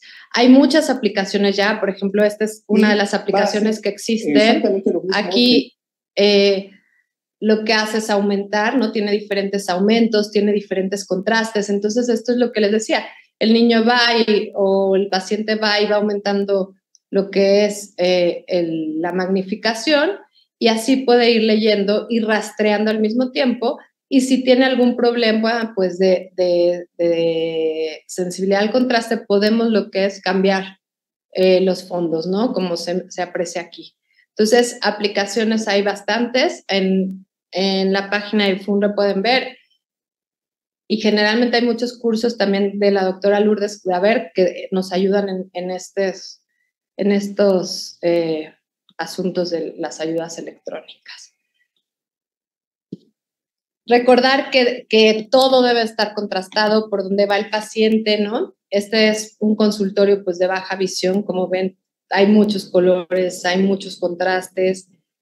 Trabajamos mucho con esto, con ayudas no ópticas, porque es la forma más fácil y más barata que tienen los pacientes para poder revisar, mejorar su visión. Y pues el programa que se tiene que hacer es un programa secuenciado de exigencias visuales adaptadas a las necesidades del paciente. Vamos a entrenar el remanente visual que nosotros ya notamos que tenía, ¿no? Ya sabemos cuánto ve cada ojo de lejos, ya sabemos cuánto ve cada ojo de cerca, ya sabemos más o menos en dónde está ubicada su mejor zona de visión o su locus preferente, y entonces, dependiendo de eso, nosotros ya vamos a crear un programa de entrenamiento, ¿no? Aquí, como les decía, tenemos un poco que pelear, sobre todo en los adultos, con el proceso innato de la misma distancia, ¿no? O sea, generalmente ya sabemos, o el paciente adulto está acostumbrado a cierta distancia para leer o para hacer sus actividades, y esto es lo que nosotros vamos a ir aprendiendo con la rehabilitación visual: distancias, iluminaciones, magnificaciones, y esto, la idea es darle una significación a lo que es la percepción visual que tiene el paciente con esta visión, ¿no? Y vamos a aumentar lo que son los estímulos visuales, ya sea magnificándolos, ya sea haciéndolos más brillantes. Y pues en los niños es bien importante seguir lo que son todas las etapas de la visión, ¿no? Que es visomotricidad en los primeros años de vida, en la que tenemos que mejorarlo, o sea, ayudar a que su remanente visual le den postura para que pueda tener un desarrollo motrizar armónico, que se pueda sentar a la edad que le corresponde, que pueda gatear, que pueda caminar a la edad que le corresponde, ¿no? Y que sepa sus relaciones espaciales, que sepa hacia dónde va a ir y cómo está su zona de seguridad. Les enseñamos mucha seguridad y su coordinación visomotora. Eso es lo que vamos a hacer. De niños un poco más grandes vamos a también ayudarles a orientación y movilidad. Vamos a tener una visomotricidad adaptada. Trabajamos con los niños muchísimo en lo que es equilibrio, muchísimo en lo que es levantar la cabeza también. Y vamos a trabajar a que el niño no se nos aísle, sino que esté en un entorno social normal y adaptado además a su medio ambiente, que lo quiera explorar. Esa es la idea de la rehabilitación, que el niño pueda tener un desarrollo lo más armónico posible. Y ya en niños más grandes, de 4 o 5 años, vamos a tener lo que es la fase visocognitiva de la visión, en la que la visión va a servir para adquirir conocimientos y adquirir lo que es una memoria visual, ¿no? Aquí vamos a ayudar a los niños, sobre todo con actividades escolares. Aquí vamos a utilizar ayudas visuales, que les quiero recordar que la principal ayuda visual van a ser lentes, ¿no? Como les digo, lentes de lejos, lentes de cerca.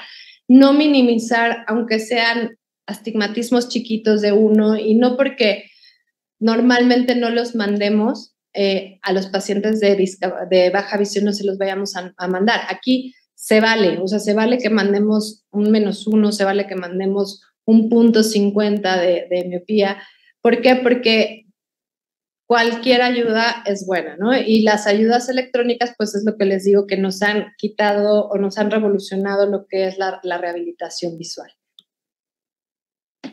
La idea de rehabilitar a los niños es esto: integrarlos, ¿no? Integrarlos a que estén en un ambiente de escuela, de social, familiar, lo más normal posible, como si fueran con cualquier otro niño. Peleamos mucho con lo que son los maestros de escuelas regulares. Nos toca muchas veces ir a dar clases, ir a dar pláticas, para que no nos quieran mandar a braille. Como vimos en la diapositiva, de 10 personas con discapacidad visual, 3 van a requerir braille nada más. Y generalmente, cuando uno de estos niños llega a una escuela normal, me lo quieren mandar a braille. Entonces, no, porque perdemos esa capacidad de mejorar su remanente visual. Como platicábamos, es un problema de salud pública. Las personas con discapacidad visual, el 90% no van a ir a la escuela o no van a trabajar y por lo tanto no van a participar en lo que es la vida social y económica. Normalmente se dice que un niño con discapacidad visual, el 50% termina en la primaria, el 15% termina en la secundaria y solamente el 3% van a terminar lo que es la preparatoria. Entonces, no hay tampoco, este país no está diseñado para oportunidades de trabajo para personas con discapacidad visual.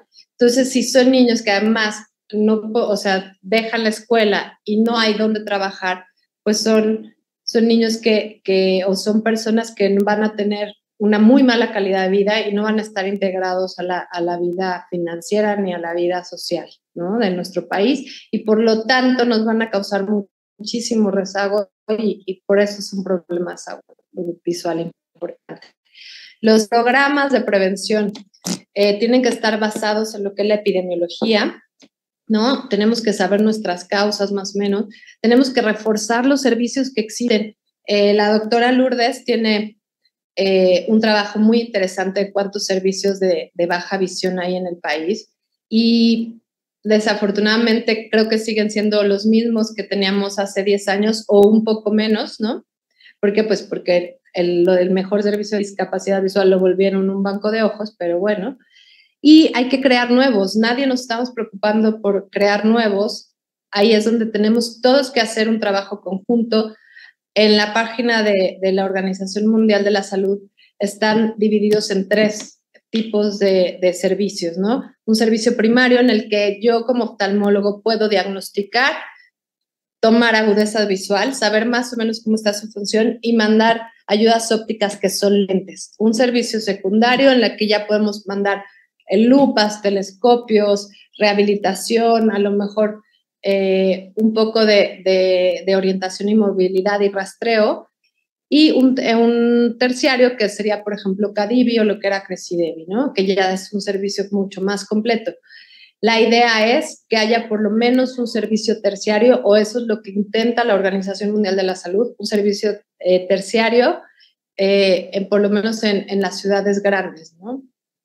Y la idea pues también es prevenir, tener programas de prevención para no llegar a que nuestros números de discapacidad visual aumenten porque no pusimos unos lentes, ¿no?, para cerca, ¿no?, que es increíble que no hagamos eso, o que no estemos refractando a nuestros pacientes y a nuestros niños y siga aumentando los números de discapacidad visual por refracción, o que no haya suficientes cirujanos para operar catarata, ¿no? Entonces, tenemos que prevenir, no nos queda de otra, vamos a tener que prevenir si queremos que la humanidad no sea inmersa en una ceguera total o en una oscuridad total. Entonces tenemos que prevenir lo que es y hacer detección oportuna, tratamiento oportuno y referencia oportuna a programas de rehabilitación visual. La discapacidad visual tiene un impacto directo sobre las desigualdades sociales, es un círculo vicioso. A mayor discapacidad visual, pues va a haber peores desigualdades sociales, y entonces esto interviene muchísimo con los objetivos de desarrollo sustentable, con varios, porque ya sabemos que la visión pues es uno de los factores más importantes y que pocas veces nos preocupamos hasta que no tenemos un problema de salud visual. Entonces, yo los invito de verdad a que puedan diagnosticar un problema de salud visual, una baja visión, y referirlo de forma temprana, ¿no? Entonces, entre las conclusiones que yo les quiero dejar es que el 80% de la discapacidad visual puede evitarse, está en nuestras manos, ese es nuestro trabajo, esa es nuestra chamba, ¿no? Evitar que sigamos creciendo estos números. siempre hay algo que se puede hacer, les recuerdo, siempre podemos referir a los pacientes a un programa de rehabilitación. Ahora es nuestra obligación, ¿no? Y si no hay cerca un programa de rehabilitación, pues intento por lo menos mejorar la calidad de la visión del paciente con lentes, con ayudas no ópticas y con un poco de estimulación. Como les decía, la rehabilitación es un derecho universal, ahora es mandatorio. Tenemos que hacer prevención y tratamiento temprano porque esta es la clave para que no siga aumentando la discapacidad visual en el mundo y es una urgencia para el desarrollo. Mientras más pronto mandemos a nuestros pacientes a un programa de rehabilitación visual, mejor pronóstico van a tener. Y lo importante como sociedad, como Sociedad Mexicana de Oftalmología, sería reforzar los servicios y ayudar a crear nuevos. Aquí les pongo, por ejemplo, esta, le voy a subir porque esta es Hannah, es esta bebé, tiene trisomía 21, es áfaca, la operamos de catarata cuando era chiquitita y esta es su hermana Lena de 3 años y les voy a poner el video.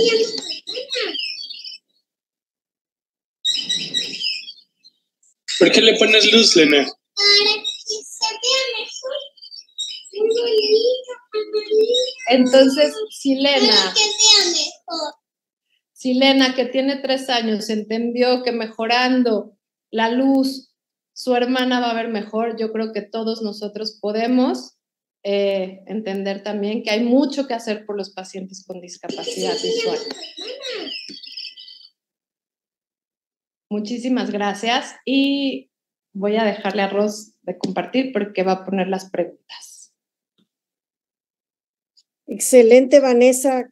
Qué preocupación siempre para todos y obviamente la llamada a nuestros amigos, si alguien se quiere agregar también a ser experto en visión baja, porque creo que necesitamos muchas manos. Hay que regresar a lo básico, a lo que nos está haciendo falta en México. Claro. Y ya aquí están las preguntas de Vanessa. Pónganse listos, chicos, para ver cómo les va en estas preguntas. Vanessa, quiero comentarte que me llegó por ahí una revisión de una doctora y me da mucha pena que las revisiones las estén haciendo con TP. O sea, desgraciadamente sabemos que el TP no les va a dar un diagnóstico y entonces estaremos formando parte del mismo error. Por favor, no ha dejado de haber refractil, ya conseguimos que el refractil volviera, pero no ha dejado de haber.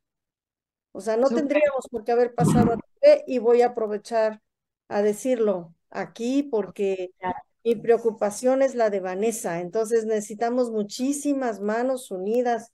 Oigan, chicos, defectos de refracción nos superan. Usar el retinoscopio, usar los cicloplégicos adecuados, usar el diagnóstico adecuado, y si no, mándenselos a Vanessa. Bueno, empecemos con las preguntas. Tenemos que aprender a... Sí, claro, adelante. Bien, pues aquí están las preguntas de Vanessa, son preguntas directas, así es que Vanessa, te las paso y tú las haces, ¿te parece bien? Aquí está la primera. Sí, Ros, gracias. Es una señora de 75 años con... Degeneración macular relacionada a la edad, con problemas para yo leer. no la veo bien, acá. Ajá. Con degeneración macular relacionada a la edad, con problemas para leer. De las siguientes pruebas, la no útil para valorar la función visual es, fíjense bien, chicos, ya está la primera pregunta. Agudeza visual lejana, agudeza visual cercana, sensibilidad al contraste, tomografía de coherencia óptica, visión al color. La no útil para valorar la función. A ver, aquí ya nos empiezan a contestar muchas D de dedo. Sí, claramente esa es. Perfecto. Esa es. Necesitamos, como les digo, o sea, es parte de lo que hacemos todos los días, saber la agudeza visual de lejos, de cerca. No siempre hacemos sensibilidad al contraste, pero deberíamos de hacerlo. Y visión al color tenemos los Ishiharas también, ¿no? Les invito a que los desenvolvemos del cajón, por favor. Así es, muy bien, Vanessa. La siguiente pregunta. Bebé de 5 meses con probable padecimiento genético que compromete seriamente la visión. ¿Qué no debemos hacer? A ver, chicos, cambiamos la pregunta. Y este bebé de 5 meses, ¿qué no debemos hacer? Valoración del desarrollo psicomotor, reflejos pupilares, esperar resultados de estudiado genético, valoración de la visión con Teller, consejo y referencia. ¿Qué no debemos hacer? Y ya nos empiezan a contestar la C, por aquí hay una D, muchas Cs. Sí, claro, definitivamente. O sea, no puedo esperar resultados de ningún estudio para mandar a rehabilitación. La rehabilitación es una urgencia. Es una urgencia porque mientras más pronto comencemos, mejor le va a ir a los pacientes. No se olviden de eso. Siempre hay algo que hacer. Perfecto. Bien, nuestra siguiente pregunta es un masculino de 90 años con diagnóstico. Fíjense que no sé por qué no las veo bien. ¿No las quiere leer alguien, por favor? Glaucoma crónico de ángulo abierto con agudeza visual 20-200, Me tapo yo mismo. 10-40 y visión cercana de 20-200. ¿Qué más tengo que hacer? Es de 90 años. A, 90. valorar necesidades visuales. B, valorar autosuficiencia. C, prescribir lupa de mano con luz de 10 por. Valorar, ¿qué es SC, Vanessa? Y prescribir. Pues aquí, como les dije, lo primero que tenemos que ver es que no supe qué era la D. es telescopio 4x. Ah, No, ok. no, la D, la D. La D de... Valorar sensibilidad al contraste, es valorar sensibilidad al contraste. A ver, chicos, ¿qué van a contestar? Fíjense bien. ¿Qué más tengo que hacer? Y empiezan a contestar rápidamente la A. La mayoría está poniendo la A, Vanessa. Súper. Sí, pues como les dije, lo primero que podemos tener pacientes con el mismo padecimiento, a lo mejor con la misma agudeza visual, pero tengo que preguntarle a mi paciente qué es lo que quiere hacer con su remanente visual, qué es lo que necesita hacer, y ahí es donde me voy a enfocar en un proceso de rehabilitación. ¿Sí me pusieron atención? Sí, fíjate que sí. Entonces, ahorita ya están llenando de A la respuesta. Perfecto. Bien. Vamos con la siguiente pregunta. Paciente de 13 años con diagnóstico de retinoblastoma bilateral, enucleado del ojo derecho, requiere ayuda para poder ver el pizarrón en su escuela. ¿Cuáles son las ayudas ópticas para visión lejana? Ok, pongan atención, chicos. Lupa pisapapel, lupa telescopio, lentes positivos altos, telescopios o bastón verde. ¿Cuáles son las ayudas ópticas para visión lejana? Y vamos a ver que nos empiecen a contestar. Vamos a darles unos minutitos. Nos empiezan a poner la B y la D. La D muchos. Empiezan Esa es la D. la D, totalmente. Tenemos varios tipos de telescopios de diferentes magnificaciones, pero acuérdense que mientras más magnificaciones hay en un telescopio, menos campo visual va a tener el paciente. Entonces, tampoco exagerar con las magnificaciones. Muy bien. Muy bien. Vámonos con la siguiente pregunta. Paciente con ojo único y rechazo de trasplante de córnea. ¿Qué puedes hacer para mejorar la sensibilidad al contraste? Ok. Siguiente pregunta y dice, enviar lupas, aumentar la luz, prescribir un telescopio 3x o macrotipos. Vamos a esperar a que nos contesten y empiezan a poner. Recuerden que es sensibilidad al contraste, la B. Está poniendo la B, Vanessa. Súper bien, muy bien están todos que sí me pusieron mucha ahora atención. Sí no, ahora sí no hubieron dudas.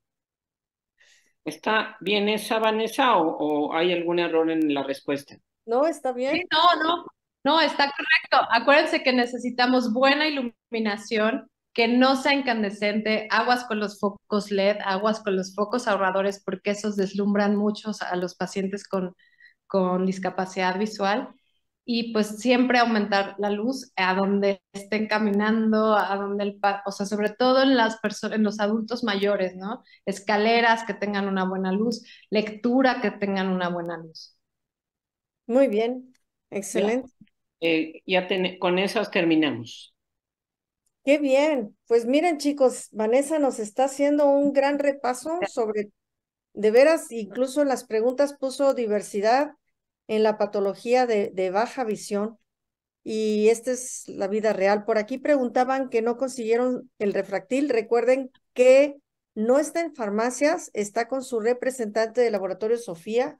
Son los que pueden venderles el refractil. Yo ya compré los míos, pero recuerden que todavía hay un lote de 5,000 frascos, o sea, no ha habido desabasto. Vanessa, pues excelente tus presentaciones, como siempre eres una maestra hablando de visión baja. Stephanie, que se diga, o sea, ha sido una tarde de lujo, de super lujo. Aquí empiezan los compañeros, estuvieron muy atentos a todas las respuestas, a todas las preguntas. Yo creo que esto es una gran ayuda para más o menos que practiquen cómo contestarían este tipo de preguntas, ¿verdad? Que a veces puedan ser confusas. Dice, ¿cuándo hablamos de aumentar luz amarilla? Y también las felicitan a las dos. Luz amarilla. Gracias. ¿Tienes alguna respuesta para luz amarilla, Vanessa? No, luz amarilla sí se vale, luz blanca, luz amarilla se vale por completo. O sea, sí, esas no son incandescentes. No deslumbran. Qué bien. Sí, siguen preguntando que si las clases quedarán grabadas. Miren, chicos, mantener una clase on demand es más caro, entonces déjenos evaluar si eso va a ser posible. Por ahora no se las pierdan, o sea, traten de conectarse con tiempo para que no queden bloqueados en el momento de las conexiones y puedan estar a tiempo ya en línea. Creo que es mucho mejor tener la clase en vivo y haber aprovechado esta semana porque miren, o sea, la verdad es que yo hoy he aprendido muchísimo y siempre tenemos que estar como recordando tips de muchísimos temas. Por eso son 10 altas especialidades en 10 horas. Y vean que agradecemos los esfuerzos de nuestras profesoras, de Stephanie y de Vanessa, porque también ellas han tenido que preparar para dar en un tiempo de 1 hora todos estos temas complejos. Así que de verdad es por ustedes, es porque los queremos mucho, ¿no, Stephanie y Vanessa? Claro. Sí. Totalmente. Y recordarles que pues nuestra comunidad es nuestra responsabilidad. Entonces, por favor, ayúdenos.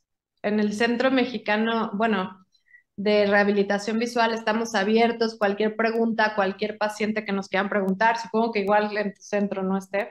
Claro, estamos ahí abiertos. Exacto, o sea, justamente sabíamos que era como muy poco tiempo para dar todo, pero sobre todo es generar la inquietud y las nociones generales y con toda la posibilidad de que lo que necesiten se puedan acercar a nosotros y a cualquier miembro del centro, que todo el mundo les va a querer ayudar en lo que sea posible. Claro, también tenemos la telemedicina en la plataforma Observa para si alguien tiene algún caso, una preocupación, se les asigna un experto. Y bueno, pues fueron ustedes maestras de muchos que están aquí saludándolas. Horacio Villaseñor dice que fue alumno de las dos. Horacio es de mi generación, que no inventa. A lo mejor yo lo leí mal. Ambas compañeras. Ah, es verdad, yo lo leí mal. Ambas compañeras, sí, bueno, hay que decir que él nos lleva 10 años. Saludos a Lacho. Sí. Un beso. De Matt como cine mudo. Ok, excelentes presentaciones, gracias, maravilloso. Sí, ok.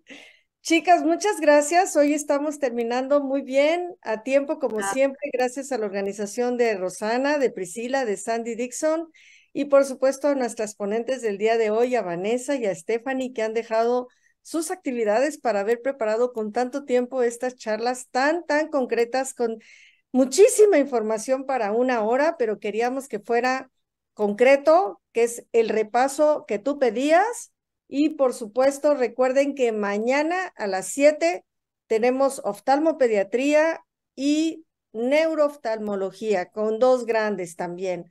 No se lo pueden perder y también habrán preguntas. Siéntanse como si estuvieran en un examen. Así es el reto, es el que pongan mucha atención, en que tomen sus notas para que aprovechen ver cómo se sentirían ante las preguntas, que son preguntas de los casos de los profesores, como ustedes vieron las imágenes de Stephanie, vieron todo el video de Vanessa con esta nena ya con sus gafas. O sea, qué más valor puede tener esto? No es una foto de redes sociales, ni de Instagram, ni de nada. Son sus pacientes, son los que nos tocan a todos en la vida diaria. Esta es la realidad. Bueno, pues muchas gracias a todos los que se conectaron. Sin ustedes no podría ser así de posible. Gracias. Gracias, gracias. Muchas gracias. Gracias, Vanessa. Gracias, Ros. Gracias, Silvia. Unos días de organización, años de experiencia.